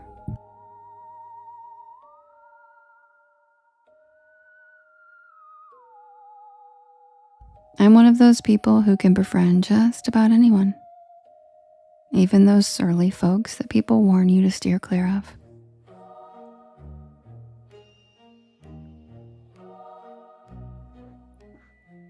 I actually get a great deal of joy out of making people feel comfortable enough to let down their defenses.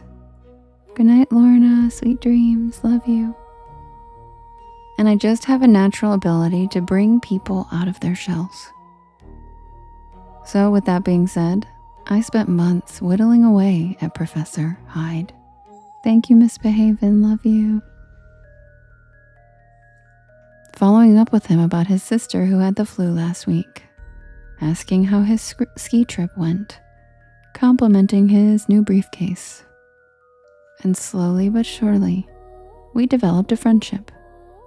And I could tell he actually respected me and my intellect. The end of the semester was now rapidly approaching, and we had a little grad student holiday party to celebrate the occasion.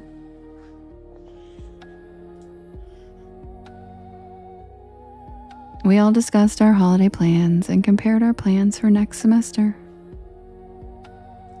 And everyone was going back home for the holidays, but I couldn't afford the cost of flying home, especially if I were to miss work for an entire month. I worked a part-time job at a local bookstore to pay for my living expenses. Thank you, Miss Behaven. And I lamented about how jealous I was that they all got to go home and visit their families and take a nice long break from the grind. When Professor up and chimed right in. He told me that he's going out of the country for the holiday break and that he desperately needed somebody to watch his house while he was gone. And then he tells me that he'll pay me whatever I would have made working at the bookstore. That way, I'll be able to enjoy a relaxing break from school while still making money. Uh-oh, I don't know what happened over here. 1 second, you guys. Super weird. Okay, I fixed it. Sorry guys over there, I have no idea why it does that sometimes. I didn't even question it. I immediately accepted his offer, and I let out a squeal of excitement. I cannot wait to just loaf around and watch movies for a change. Professor Hyde had a beautiful sprawling estate tucked into the mountains. An old Victorian that had been standing since the 1800s. It was one of those places that looked almost too perfect in the snow, like something out of a painting. But at night, when the wind howled through the gables, it felt different. The kind of different that makes your skin crawl. The house itself was massive, 3 stories, not including the attic. But I only used a few rooms. Thank you, Nancy. Thank you, Tam. The kitchen, the guest bedroom, a bathroom, and the library where I liked to read in the evenings. Everything else was dark and empty, with furniture covered in white sheets like forgotten ghosts. Which struck me as odd because I could have sworn that the professor told me that he was currently residing in the house. But it looked like it hadn't been lived in for decades. Professor Hyde had warned me that the old wiring made the lights flicker sometimes. He also told me not to go into the basement. He said that he kept it locked for a reason, and I didn't ask why. But now, I wish I had.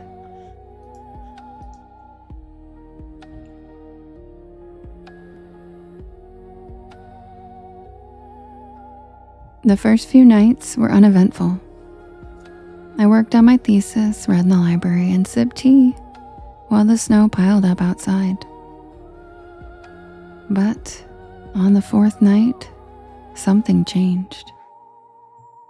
It started with the creaking, At first, I chalked it up to the house settling.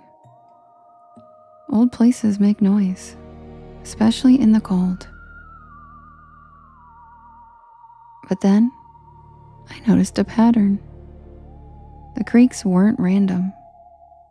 They were slow, deliberate steps, traveling across the ceiling of the library, one floor above me.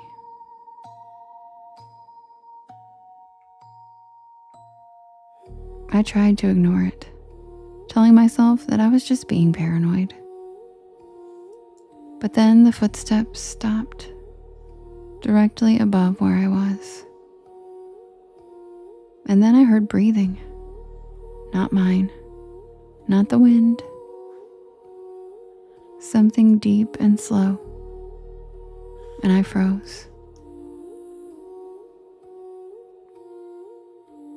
It was faint, but I swear I could hear someone or something inhaling, holding its breath, and then slowly exhaling. I wanted to run, to get out of that house, but my legs wouldn't move.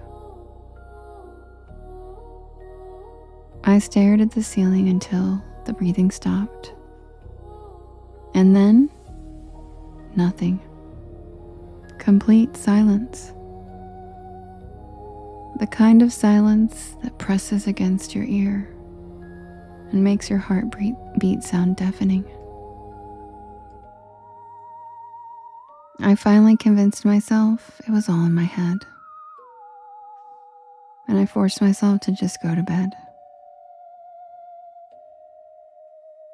I woke up in the middle of the night, my heart pounding. Not because of a dream, but because something was scratching at the bedroom door. A slow, deliberate scrape. Like nails against wood.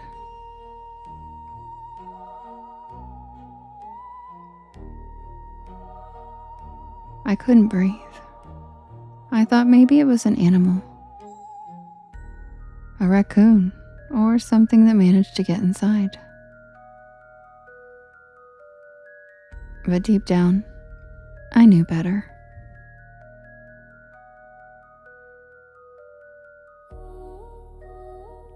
The scratching stopped, and then the doorknob turned. Not jiggled, not a mistake of loose hardware. It turned and it clicked open. I had locked it. I knew I had locked it. The door eased open an inch and then another. I couldn't see anything beyond the darkness. My fingers frantically reached for my phone on the nightstand. I turned on the inadequate flashlight and I aimed it at the doorway.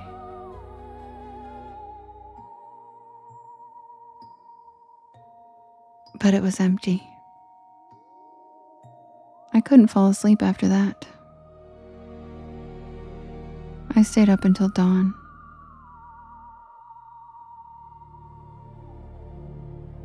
Listening, waiting. The house felt heavier, like it was pressing down on me, watching me.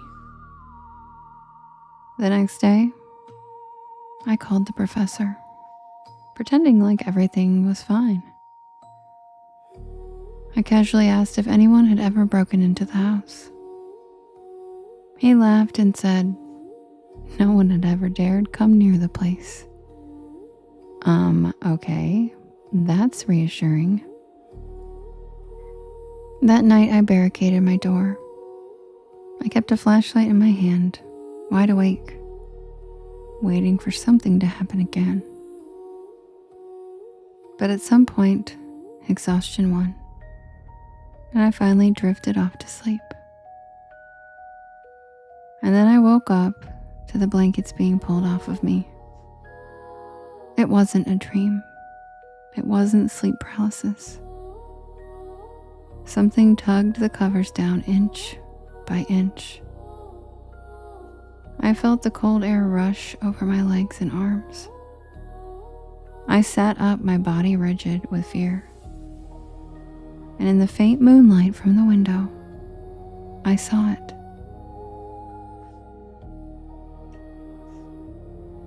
At the foot of my bed, something crouched on the floor, pale and hairless, its skin stretched too tight over a gaunt frame. Its limbs were too long, and its fingers ended in jagged claws.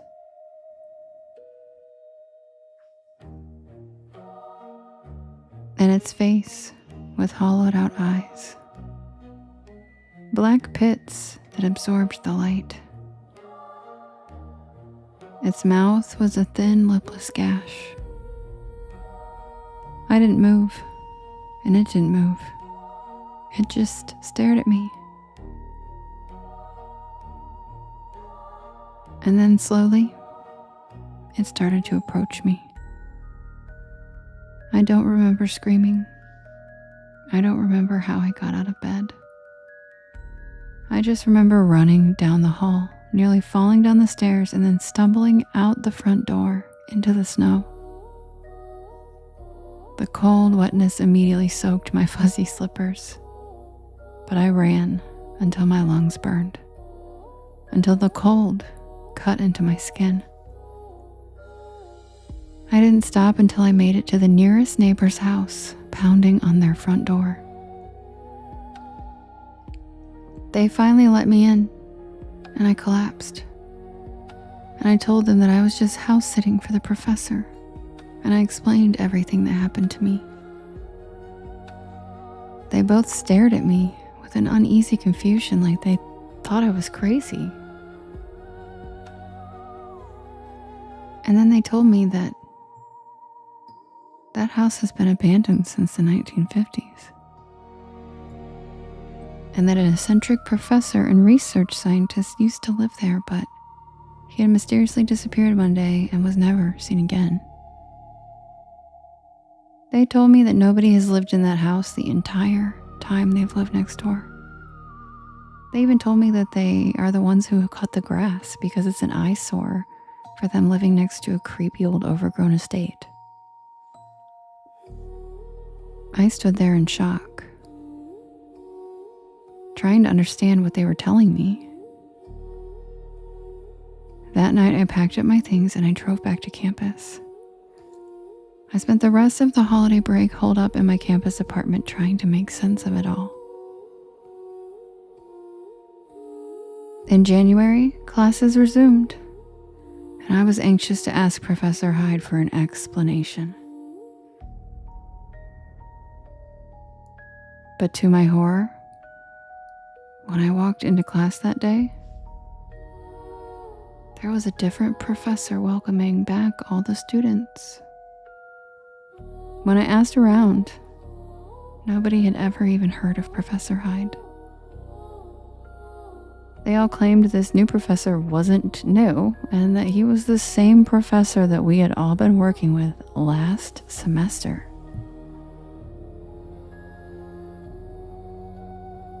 Did that house throw me into a different timeline? What happened to Professor Hyde? Was he a real person?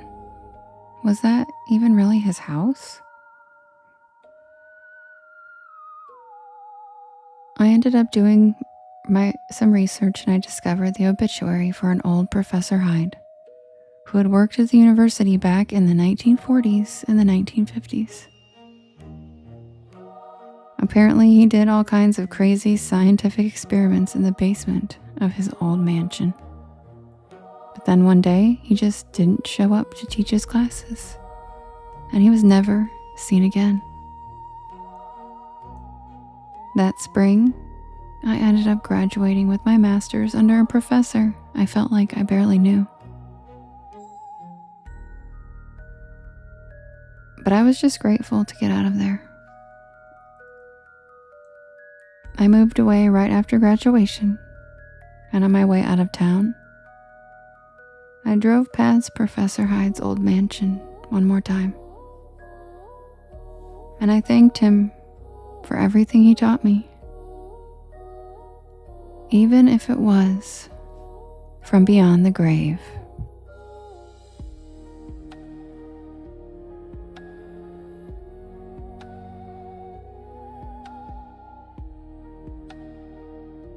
And that's the tale of Professor Hyde.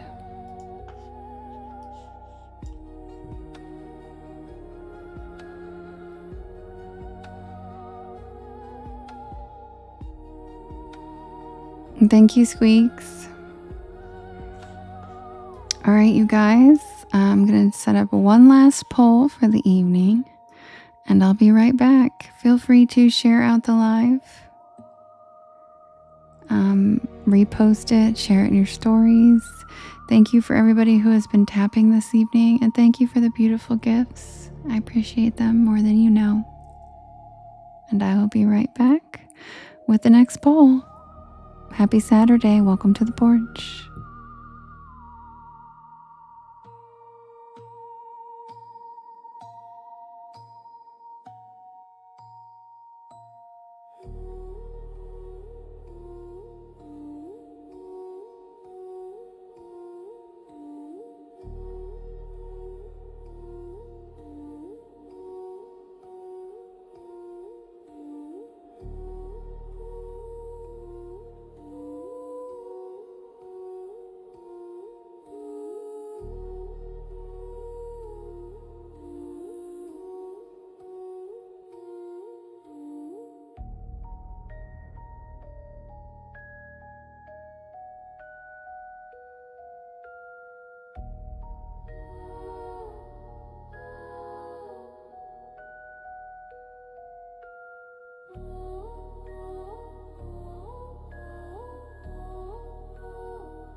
Happy birthday, Pooh.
Thank you, Sherry, for the hand hearts. And Lean, thank you for the cozy cryptids. And Frenchie, thanks for the panther paw. And Tommy, thanks for the sparkle pony. Oh, I just got a puzzle piece. 1 second, guys. Thank you. Welcome in, Tommy. I was hoping you'd come say hi. I was missing my Tommy Pickles.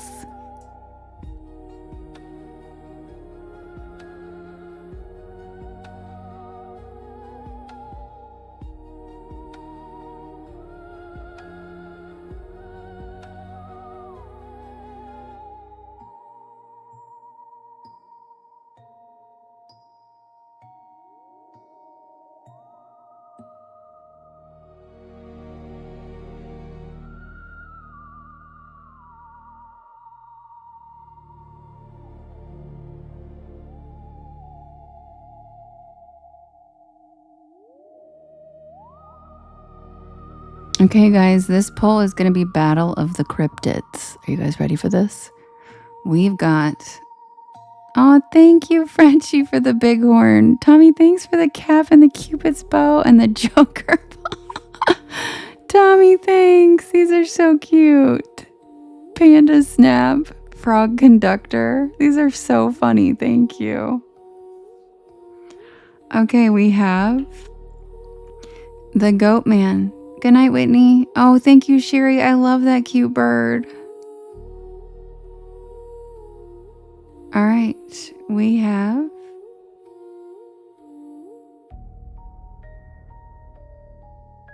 so glad, Matt. We love you. We have the Sasquatch Stalker versus the Goat Man versus the Mothman versus the Pine Barrens Beast versus the Pukwudgies. Which cryptid is it gonna be? We have the Sasquatch Stalker, the Goat Man, the Mothman, the Pine Barrens Beast, or the Pukwudgies. Which one's it gonna be? Aw, thanks, Jen. Those are cool. Yeah, Battle of the Cryptids. Perfect timing, Jen.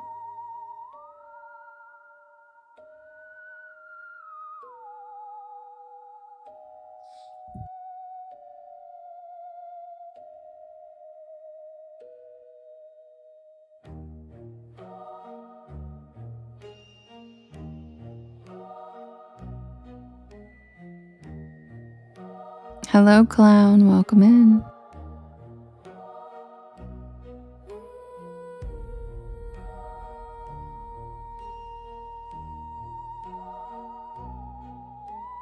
Right, Spiker Mom? This is a hard one. Good evening, Spooky Cabins.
All right, and the winner is the Mothman, Zaddy himself. My favorite cryptid, and a cryptid that I have actually seen with my own eyes. Good night, Anna's Creation, sweet dreams. Good night, Lily, love ya. See you tomorrow, cutie. Yes, Zaddy. And if you don't understand, oh yay, they. If you don't understand why I call him the Zaddy of the cryptids. Hi, Allison. I didn't see you in here. Hi, cutie. If you don't understand that, why I call him that, check out, give it a quick goog, and check out Mothman Statue, Point Pleasant, West Virginia. And then make sure you see a front and a back version of that statue, and then get back to me. And you will understand why I call him the Zaddy of the cryptids. And yes, Justin, I saw him when I was a teenager. I grew up in the foothills of Appalachia, and I saw him as a teenager. And he actually helped me find the highway. He wasn't scary at all. I actually didn't even feel scared.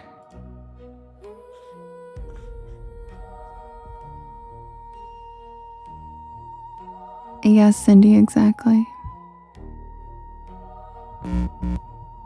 Oh, did you guys hear that? That was a weird noise. Did he wave? No. He didn't wave. Yeah, Shannon, I only saw the like a dark silhouette, but I didn't see that booty. I think that was a fantasy of the statue maker. Yeah, did you guys hear that buzz? That was weird. Yeah. That was him being like, sup girl, I'm right here. Yeah, right when I was talking about how I seen him, he's like, shh. I put her mic out. What is she doing? Me too. My mic's never done that, Lily. That was weird. It's never done that before. I was like, what in the world?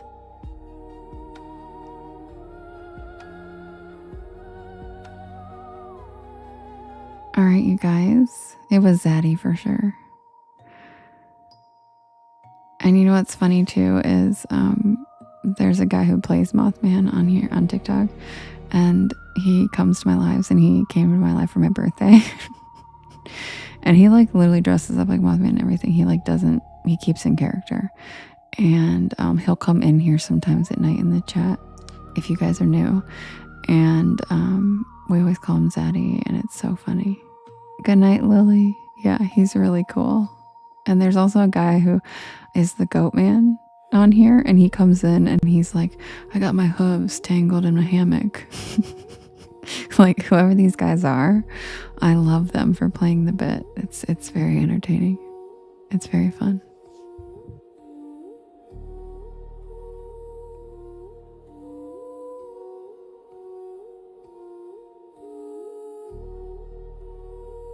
Chelsea, are you sleepy?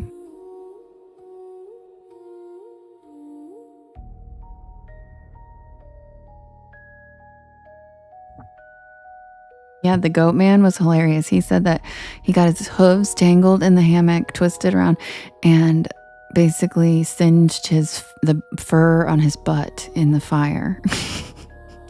That's how specific he was. He was so funny. He was so funny.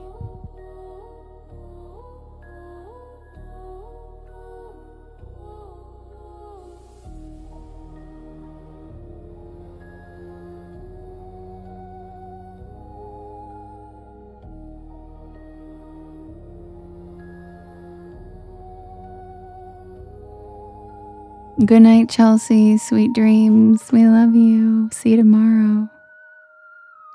Oh, you're busy. Aw, sweet dreams, cutie.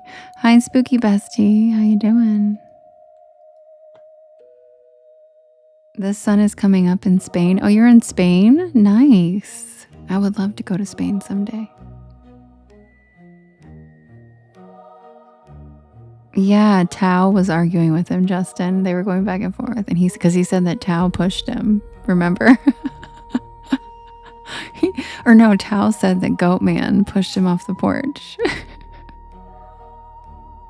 Yeah, Squeaks. Spain looks beautiful for sure. All right, quick swig, and I'll be right back with the Mothman.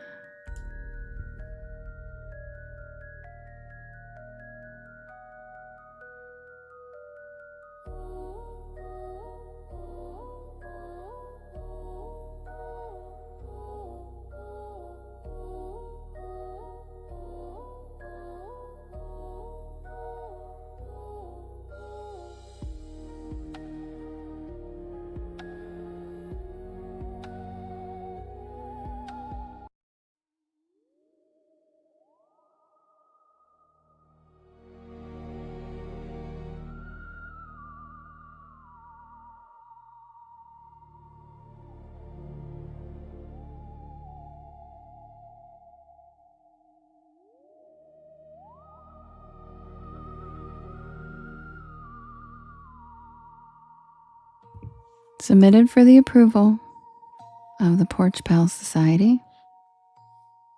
This is the tale of the detour.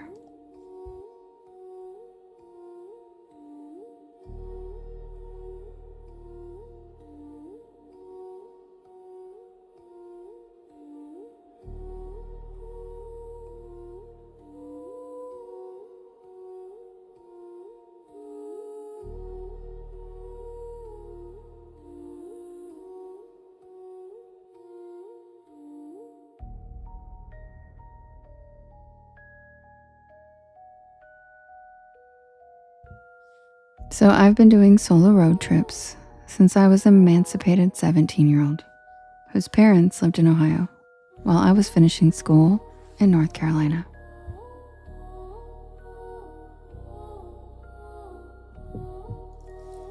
I've become very comfortable being on the road alone, and I honestly almost prefer it at this point.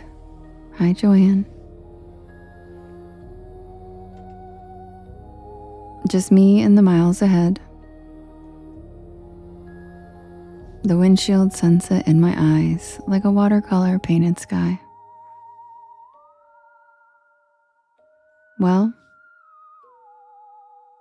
last September I was driving from Ohio to Virginia, avoiding highways because if I have the time and it's not too many added miles, I really do love to take the scenic route. All the tiny towns just have so much character, and it's just peaceful country cruising without another car for miles. It truly is a serene way to road trip,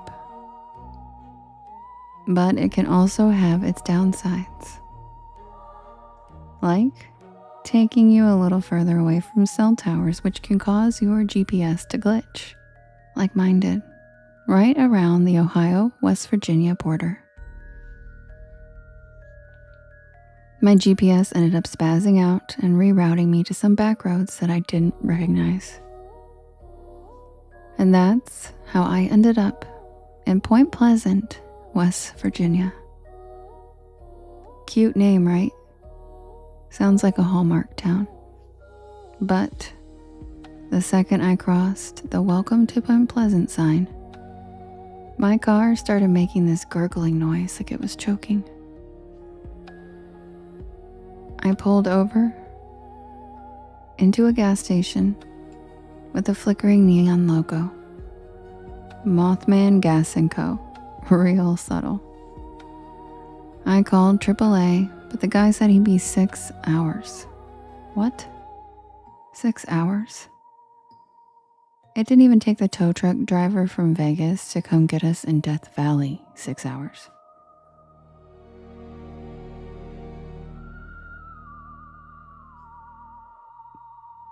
The sun was already dipping behind the hills, and the only motel in town had a sign that read no vacancy. But also, weirdly below it, the sign read, "Beware of the bridge." I figured it was just some local joke, so there I was, a stranger in the middle of nowhere, West Virginia, sitting on the curb outside a gas station.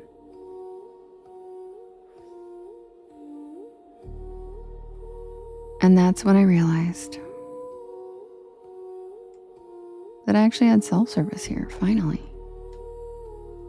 So I decided to Google Point Pleasant, and there it was. Endless websites describing Point Pleasant, the Mothman, red eyes, wings, a bridge collapse, UFOs, all kinds of strange encounters and conspiracies. And I was stranded here, alone.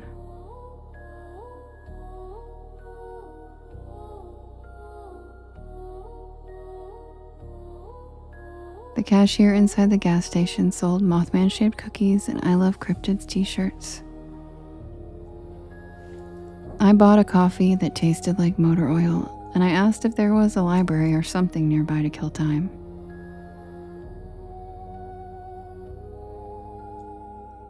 She pointed down the road and told me to follow the river. Then she told me not to linger after dark. Okay.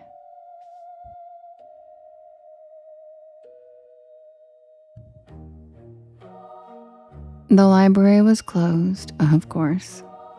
So I did linger. Yes, I did. And I wandered toward the river past the bridge.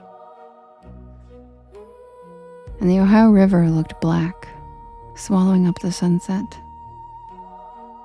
It was pretty much completely dark by now by the river, and there were no streetlights. And then my phone lost service again. And all I could hear was the sound of the water and this strange humming, almost like a transformer about to blow. I turned back towards town, and the streets were completely empty. No cars, no people, and now even that gas station had all its lights off. And panic started to creep in. And that's when I saw something rising out of the weeds. They were concrete bunkers. The haunting remains of World War II. They were the ones used as a TNT storage area and were actually considered ground zero for Mothman sightings. And since my curiosity is insatiable and I love a good adventure, I decided just to check them out really quickly.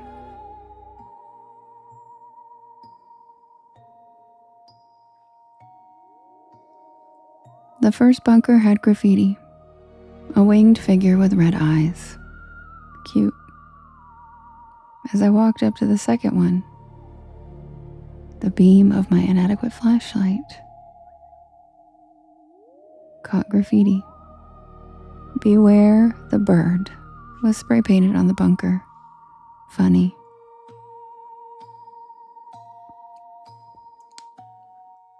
But then, a sound. A low vibrating hum. Almost like power lines buzzing. The hair on the back of my neck stood up. I turned, and there in between the trees were two glowing red lights. And then I started to realize they weren't lights, they were eyes, glowing like hot coals.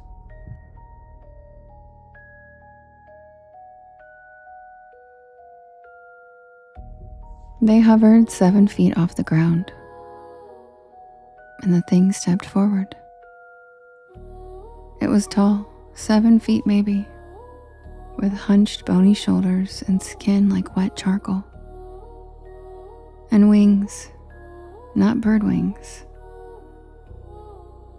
Something in between, folded tight against its spine.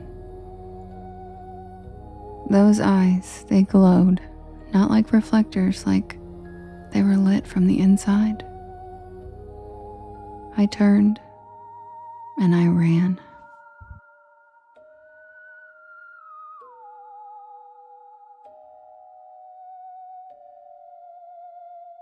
Branches clawed at my arms, slowing my escape, and then I tripped over some roots and I tore my jeans.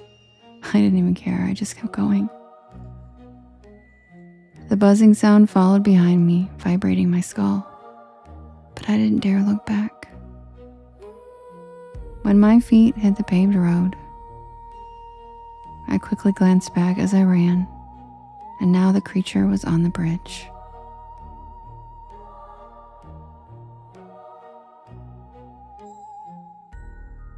It was perched on the railing, head tilted to one side, looking at me almost like a curious dog.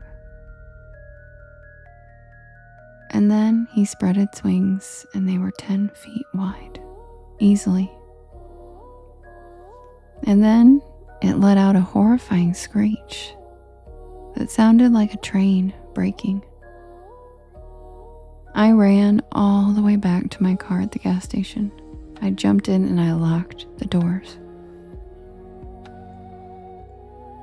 AAA finally showed up at midnight, and the tow truck driver didn't ask why I was shaking. He just nodded and mentioned something about I was the third highway traveler this week to somehow get rerouted to Point Pleasant and end up stranded right at sunset. I slept in my car in the parking lot of the auto shop until it opened in the morning. After an inspection, the mechanic found nothing wrong. My car started up and ran like it had never had a problem. As I got back on the highway, I noticed something in my passenger seat. It was a feather, black, thick as my thumb. It could have just been a crow feather that blew into my car during my road trip, right?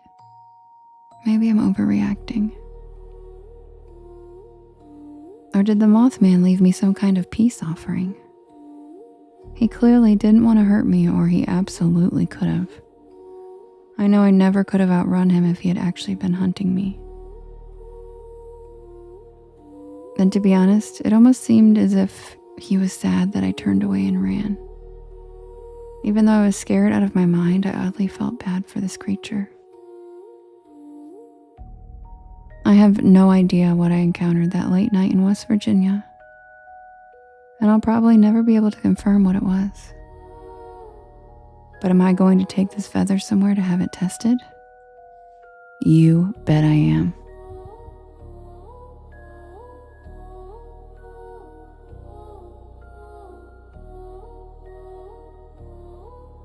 And thank you, Terran's New World. That's very sweet. Welcome in. Thank you, Mace.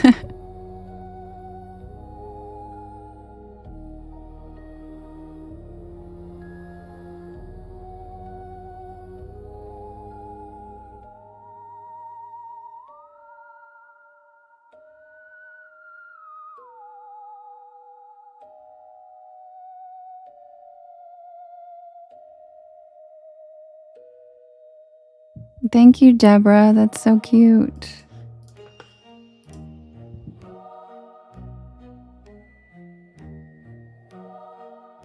Thank you, Tommy. Thanks, Tommy. That's so cool. I love the fairy. Thanks, Tommy. Those are so cute. Happy Saturday, everybody, and welcome to the porch. John, you're so funny.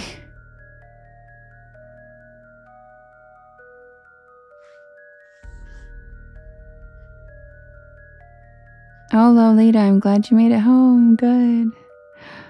Thank you, Chance, for the cello romance. That's so pretty. Thank you, guys. You guys are so sweet. Thank you for the love. Lolita, yum. What kind of pizza?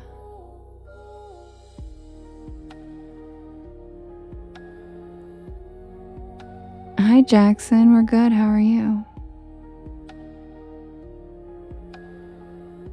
Matt, how close are you? Same, John. None of us get tired of it. We all love it.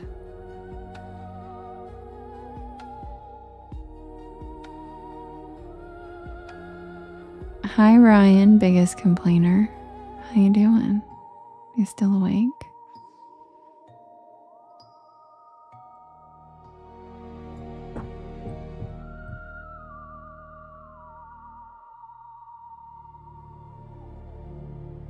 Ooh, Catherine, I love carrot cake. Yum.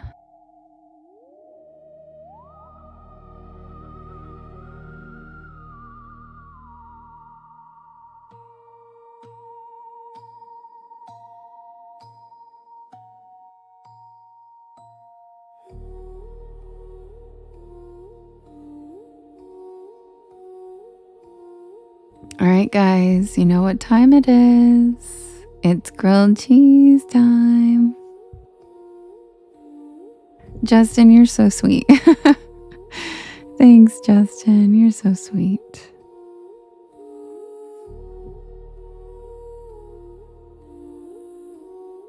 And I agree. It's never the wrong time for pizza, ever. And if you are new here, welcome in. My name is Devin, and this is Porch Lore. And I tell spooky bedtime stories to help you relax your nervous system and fall asleep. And I am here every single night at 10 p.m. Eastern Standard Time until about 1 in the morning. I do write and record all these stories myself, and they are all available on my YT channel, as well as all of the podcast streaming sites. And I premiere a new one of these live at 7 p.m. Eastern Standard Time on my YT channel every Monday. And if you'd like to join us this Monday, meet us there at 7 p.m. on my YT channel. And we do a live chat, and it's a lot of fun. And we get a first listen. And this week's story is cool. This week's story is also a legendary elemental. A legendary elemental. And one of my favorite elementals. And you guys have asked me to ease into the elementals a little bit. And so I'm going to start with one of my favorite ones. An Appalachian elemental. And that's all I will tell you, but Monday's story is a good one. Thank you for the confetti, Angela, and the cozy cryptids and the populars. Thanks. Jen, thanks for the cactus shuffle. Oh my God. And thank you for the Chicago pizza, Deborah. Yum, pizza. Yum. Sharper, yes. The Jersey Devil story is called The Pine Barrens Beast. It was just in the last poll. And it's called The Pine Barrens Beast. And if you have questions about the stories, I did type out a list and I put in parentheses like what creature it is, like, so there wasn't confusion, and it's on the Discord if you want to join over there. Yeah, right. The Pine Barrens Beast makes sense, right? Yeah. But still, thank you for asking. And anytime you guys have questions, let me know.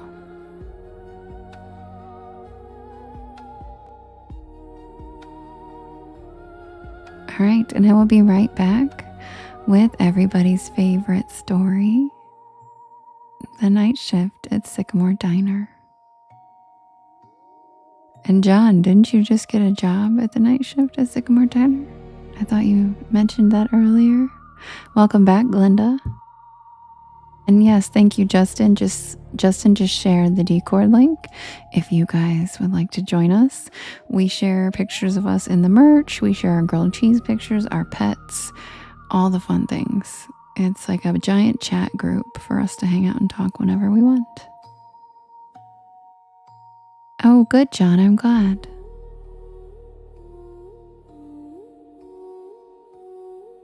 And guys, congratulate John. He got a job at the Sycamore Diner, working the night shift.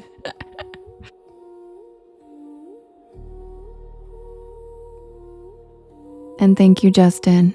You're the best.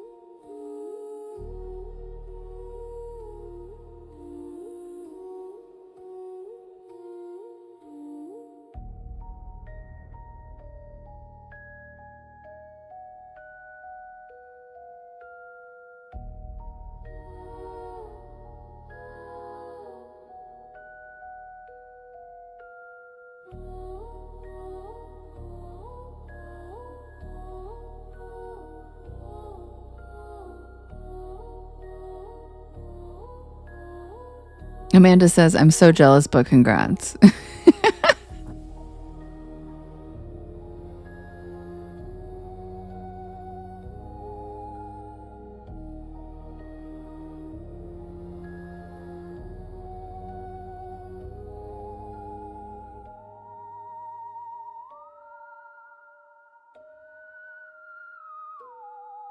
And yes, whoever mentioned that you could tell I feel much better today, thank you, I do. And it's crazy to me that you guys can hear it in my voice, that I don't feel well, because I think I hide it so well. So thank you for those of you who were worried about me and checked in on me. I do think I just had a little stomach bug for a couple days. You know how that happens sometimes? My stomach just made me feel bad for like 2 days for no reason. Thank you, Mackenzie. Yes, I do, John. I absolutely do. It ships outside the US. I've had friends in other countries already order. So absolutely. And yes, Cindy, thank you. Was it you that I saw the comment while I was reading? And I think it was you, Cindy, that said, I can tell she's feeling better. Thank you. That's so sweet.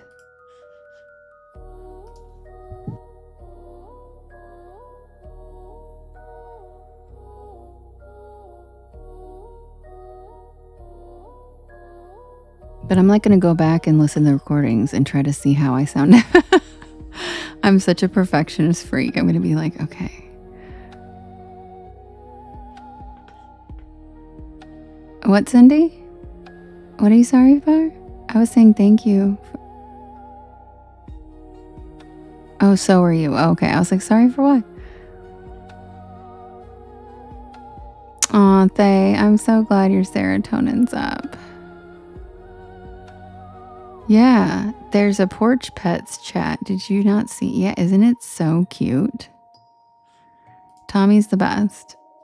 I actually need to ask Tommy how to do a separate, how to like pin the list of stories. Tommy, is there a way to like, if I want to like pin the list of stories somewhere for them to like find regularly? Or does it have to just be its own chat? It's just like story list chat or something like that. Because I have no idea how to do anything. As I've told you guys before, Tommy Pickles is to thank for the Discord. He is a genius and a computer whiz, and he built it all for me. And I don't know how to do any of it. So he helps me a lot because I have figured out how to do some things, but I still don't know how to do like the structuring, like adding new things and stuff. But I think maybe he fell asleep. But Tommy, if you're awake. Oh, there he is.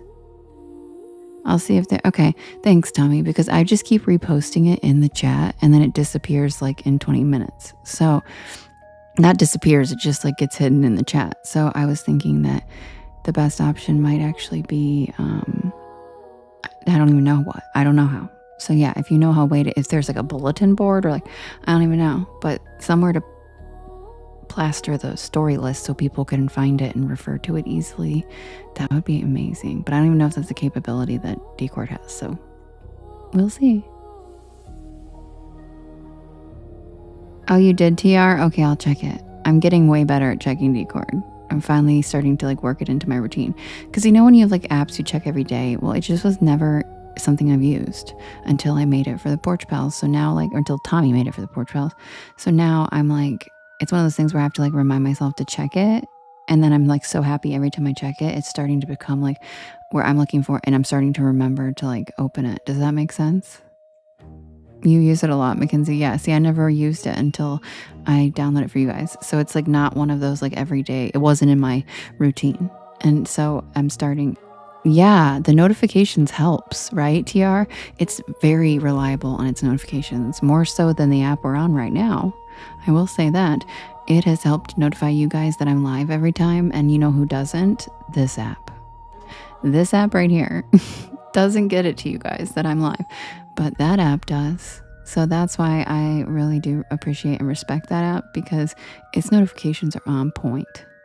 And it is the only thing that lets everybody know when I'm live, if there's a problem, if I'm going to be late, anything like that. It's the only thing. It really, really is a nice way to connect with you guys on a direct level, because TT is kind of like, the TT messages are a joke. So if you guys also ever want to personally message me and it will get through, is either through email or through Discord, because Discord actually notifies me that you guys message me. TT just hides it in the 7,000 messages that it should be categorizing as junk. Like if it's somebody that I follow and they follow me back, or even if one of my followers that's in my live every single night, TT should know to prioritize those messages versus like random dudes pretending to be sugar daddy. You know what I'm saying? But they don't. They just mix them all together.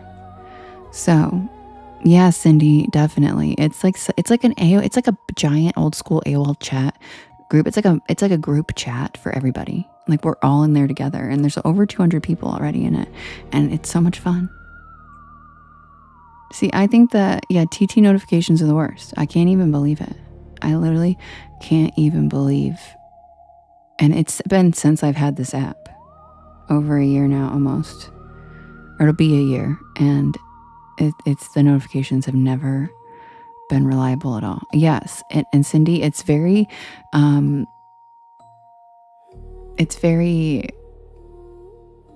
what's the word? It's very old school style. It's very I'm blanking on the word right now. What's the opposite? It's very analog. It's very like 90s style, PC looking ass, confusing format. But once you get the hang of just doing a couple things like looking at the chat stuff, it's fun. But it's for gamers, and it's not a super intuitive design for an operating system. But it's a lot of fun to keep in touch with everybody and share pictures and all that stuff. And you can say whatever you want. It's not like flagging your own messages and giving you timeouts. Like TT is out of control. Like, yeah, Flower, Lady Rose, me too. Me too. So anyway, like I can't even say the word on here. Decord. I can't even say it. And yes, John, it is now owned by the US. So it's gotten markedly worse. Hi, Misty. Hi, Echo. Markedly worse. Thank you, Angela. Okay, guys, quick swig and I'll be back with the diner. Yes, Tolstoy, we have a Discord. We posted it like 4 times already. Did you just join? And it's in the links in my bio, but Justin has been sharing the link. And yes, we have one. Oh, you just got here? Yay! Okay, I'll ask Justin if he doesn't mind sharing it again, and I'll post it for you guys. There he goes. Look at Justin. He's so quick. There you go, guys. There we go. We have so much fun. We share porch pets, our grilled cheese sandwich pictures. Oh, there's a treasure box. Is there? I don't see a treasure box. I don't see a treasure box.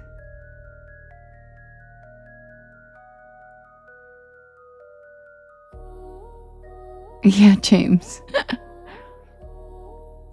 John said he saw one. I don't see one.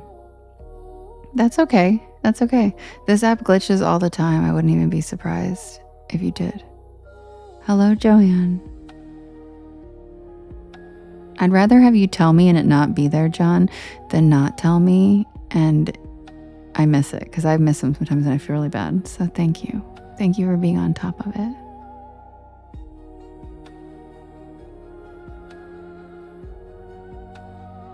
Fat Bottom Girl, it doesn't matter. I don't even know the difference. Just any chat you want to be in. I don't think it matters. Yeah, it was probably a glitch, John. I wouldn't even be surprised. Oh my God, there's one right there. Sherry. Sherry said now there is one. I love you, Sherry. You're so cute. Now there is a treasure box. Thank you, James. You are so... Or not James. Thank you, Sherry. You are so generous. I love you.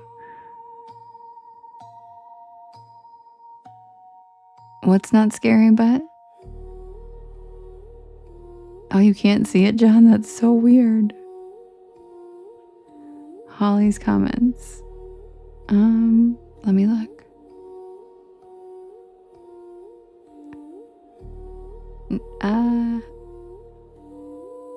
I don't think so. I haven't seen one of Holly's comments in a while.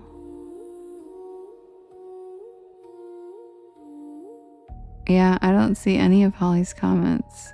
Is she being filtered? Oh no. And I don't even have filters on, which means TikTok's doing it.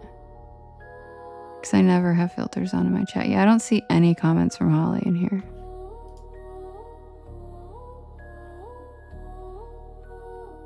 Oh, she went to bed. Tolstoy, you just copy it and then you just have to put it into a separate browser outside of TikTok. Yeah, Cindy, there it is. Hi, Ange. Okay, good night, Matt. Sweet dreams. We'll see you tomorrow. Oh, that's weird, John. This app is, just like I said, it's not that reliable. It's not that reliable.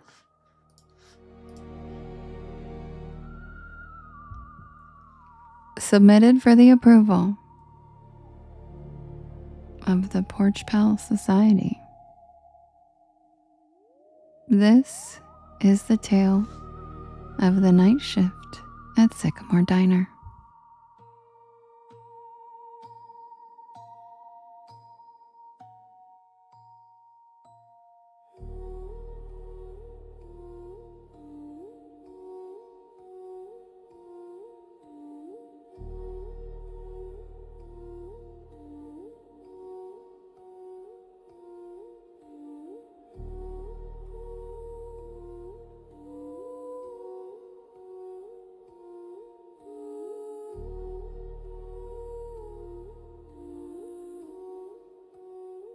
Thank you, Ange. Love you.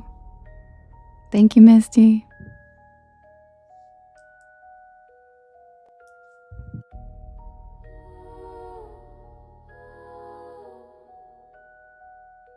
Congrats, Sassy Panda.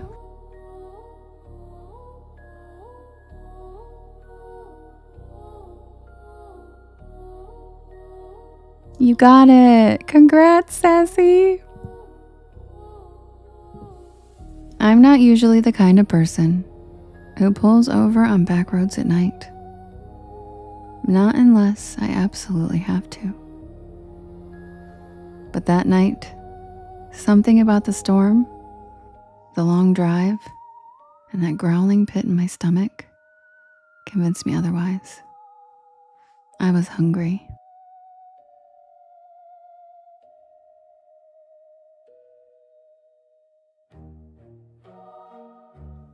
It was late October, and I was headed back to campus after a weekend visit with my friends in North Carolina. I had a midterm on Monday, and my plan had been to drive straight through 5 hours, no stops. But then came the rain.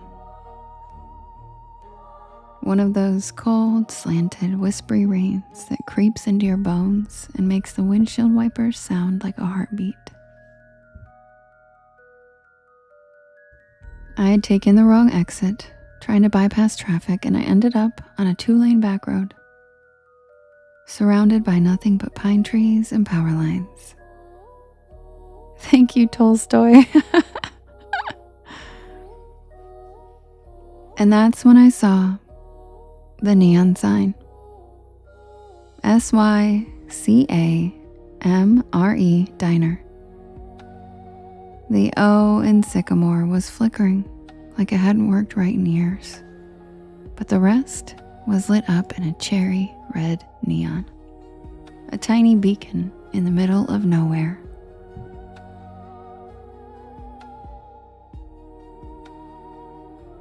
I figured I'd grab a quick bite, maybe some coffee, check my map, and get back on the highway. But I should have just kept driving. Thank you, Tolstoy, for lighting up the corgis in my gallery. I should have known something was off the second I stepped inside. The bell over the door jingled, but not like a normal bell. It made this sharp metallic ping that echoed longer than it should have.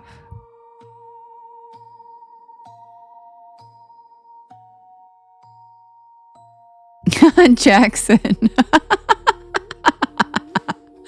Jackson just submitted a stripper name.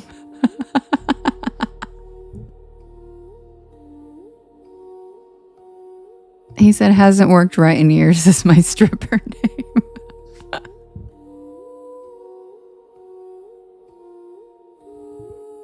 The air inside was warm, almost too warm.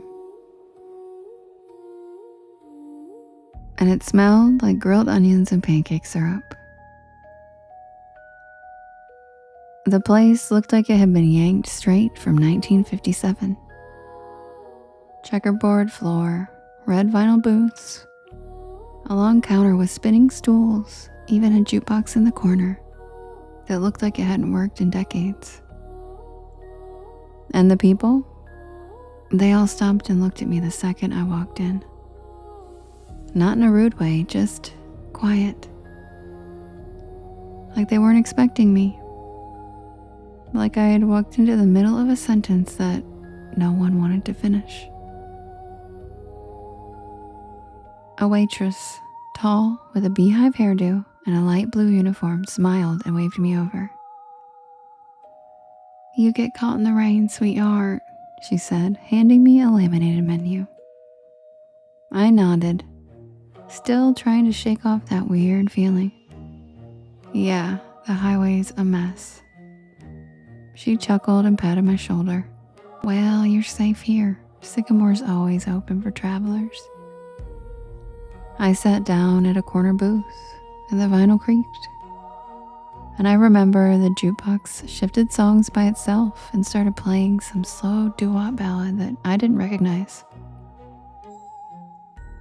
I looked around and everyone looked normal. Sort of. There was a trucker with a thick gray beard drinking coffee at the counter. A young couple whispering to each other in a booth by the jukebox. And an older woman stirring tea like she was lost in thought. But they all had the same look in their eyes. Like they were there but also somewhere else. Like they were watching me out of the corners of their eyes even when they were looking down. The waitress came back with coffee. Strong, hot, and surprisingly good. And I ordered a grilled cheese with fries. Simple, safe. She wrote it down with one of those clicky pens and said, "Don't worry, it's on the house tonight." And that was my second red flag. No diner just gives food away.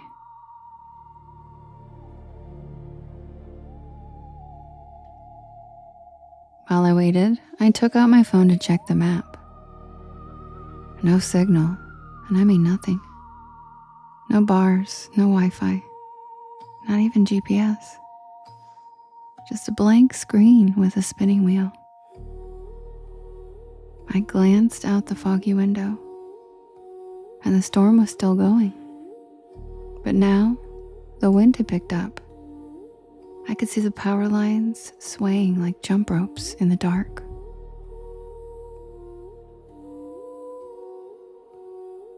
But the diner stayed perfectly lit. Not even a flicker. The food came fast. Too fast. Like under 5 minutes. But it looked amazing. Golden bread, gooey cheese, crispy fries with a little metal cup of ketchup on the side. I took a bite. Delicious. I mean, I've eaten at a lot of diners, greasy spoons, college joints, and roadside shacks, but this was hands down the best grilled cheese I've ever had. The fries were perfect, and the coffee never ran out. Every time I took a sip, it was somehow full again. I was halfway through the sandwich when the trucker got up to leave. He walked right past my table, nodded once, and whispered, "Don't stay past midnight." That's all he said. Just that. What? But he was already out the door. The waitress gave me a tight smile and walked over, collecting his empty mug. Old Earl, he's always saying weird stuff. Just ignore him. But I couldn't. Something about his voice stuck with me. Something about the way he looked at me. Not like I was a customer, but like I was in danger. I checked the clock over the register. 11:42. I figured I had just enough time to finish my fries, grab the check, and head out. I still had at least 3 hours left on the road.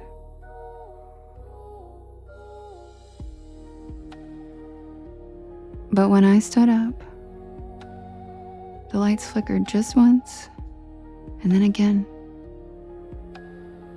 And then everything in the diner stopped moving.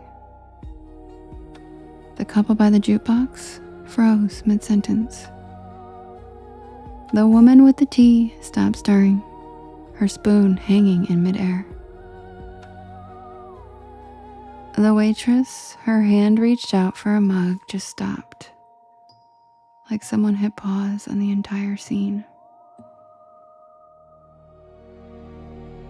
I took a step back and the jukebox buzzed, glitched, and restarted a new track. I could still move, but no one else could.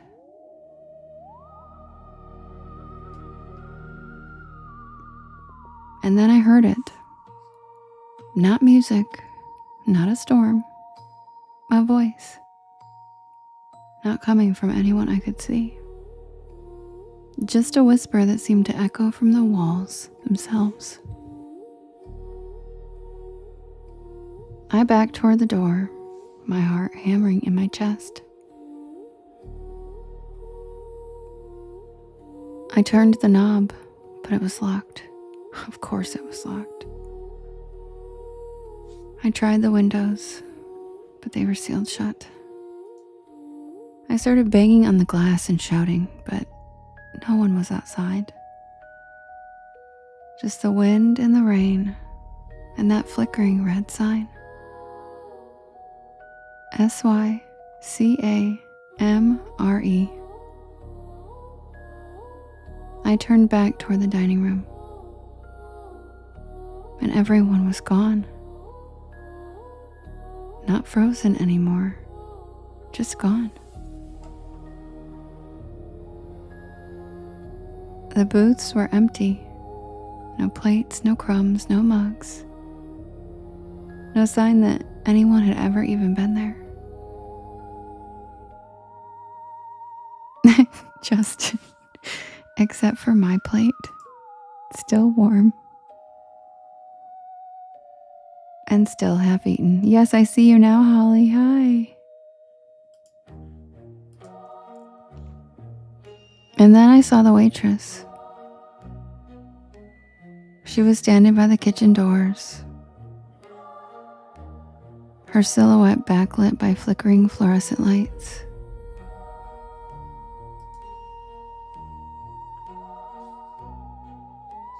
Her face was wrong. The same smile, but her eyes were empty, black and endless.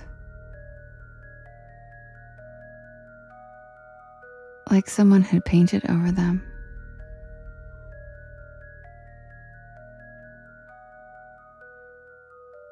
You shouldn't be here, honey, she said in that same cheerful voice. Not yet.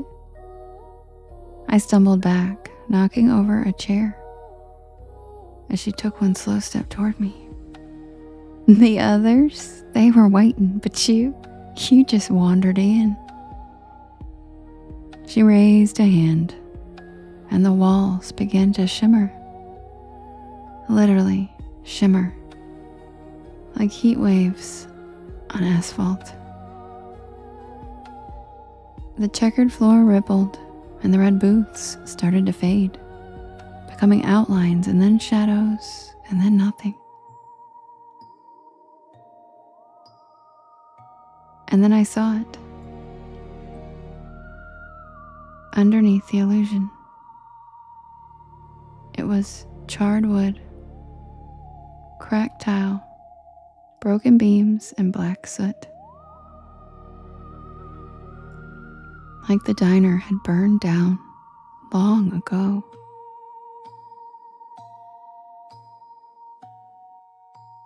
I ran. I don't even remember how I got out. 1 second I was inside, and the next I was on the side of the road, soaked to the bone and gasping for air. My car was still there, parked on gravel that didn't even look like a lot anymore. Just weeds and puddles. No neon sign, no glowing windows, just nothing. I drove back to campus. That whole night in silence. No music, no Porch Lore podcast. I kept glancing in the rearview mirror, half expecting to see that red neon flicker back to life. I didn't tell anyone, not for weeks. Not until I finally looked up Sycamore Diner on a local history site. and I found it. It burned to the ground in 1972. A gas leak. The whole place went up at midnight, and everyone inside was killed. 5 patrons, a waitress, and a cook. The photo in the article: the same checkerboard floor, the same red booths, the same neon sign. SYCAMORE. And in the corner of the photo, that same waitress, smiling.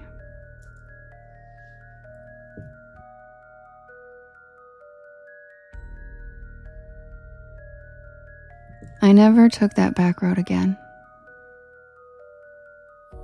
I don't even drive at night anymore if I can help it. And every time I see a neon diner sign, something in me flinches just a little. Because I know I was there. And I know I wasn't supposed to be. But the part that keeps me up sometimes, the part that really makes my stomach turn, that was the best damn grilled cheese I've ever had. And I didn't even pay for it.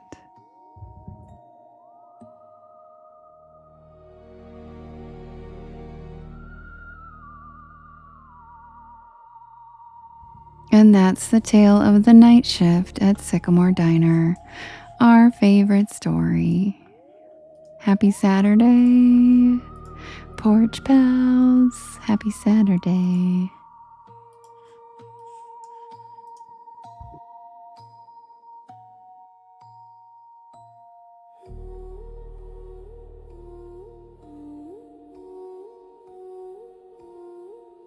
And with that, thank you, Anna. Thank you, Epic. Thanks, Phil. Good night. And with that, I will wish you guys a good night. I hope you guys have some wonderful dreams. And if you are not able to fall asleep, don't worry. Thanks, Holly. You're the best. I'm glad we can see your comments again. If you guys, good night, Mary. Good night, Lolita. I'm glad you made it. If you guys are not able to fall asleep still, don't worry. Head on over to my YT channel or any of the podcast streaming sites and look up Porch Lore, find me. And I do, on my YT channel, I have a playlist called Bedtime Stories. And you can listen to all of these recorded by me back to back on shuffle. I also do have now all my recordings starting from 2 weeks ago go onto my YT channel as well. So if you wanted to replay one or this one even from tonight and keep it going until you can fall asleep, yeah, you can listen to the lives, any of them, whenever you want, and you can still fall asleep. Chance, I'm talking to you. Did you know that, Chance, that all the live recordings now are available there? So you can also listen to those and fall right asleep. Oh, Evie, I'm so sorry. Come back tomorrow. I'm here every night at 10 p.m. Eastern Standard Time until about 1 in the morning. And if you enjoyed it tonight, don't forget to follow me on whatever platform you're watching from before you leave so you can find us again on the porch tomorrow. Yes, Jackson, what do you mean? I can see the chat. Oh, can you see the chat on the recordings? No. Nope. And that's why I never put them up before. But now that I'm cross-streaming, it does it automatically, and people seem to really want to listen to them again, so it's a win-win. But that's why I never put them up in the past, is because you can't see the chat and I'm just talking to myself. But some people like that as the background noise to fall asleep, because they're trying to fall asleep, they're not trying to follow the chat. So good night. Good night, dogs. Is it dogs warm? Good night. You're welcome. Well, I love you guys so much. I look forward to spending every evening with you guys. Yeah, right, Jackson. Dogs is fine. Okay.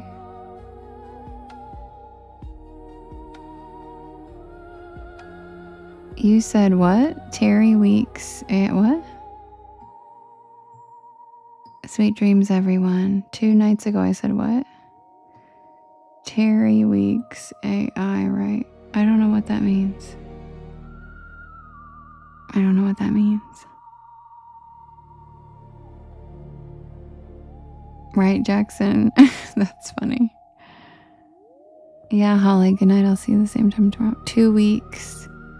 Yeah, I think there's 2 weeks of recordings. Because I just started doing it like 2 weeks ago. Yeah.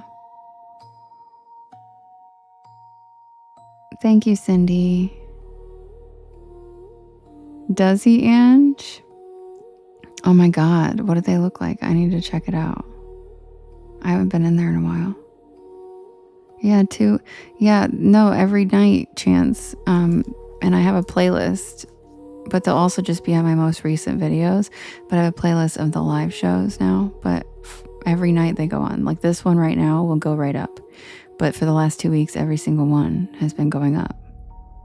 So there's plenty of them to listen to. Like a whole 2 weeks. Good night. Thanks, Chance. Sweet dreams, everybody. I love you guys so much. I will see you guys again tomorrow. And don't forget, stay spooky.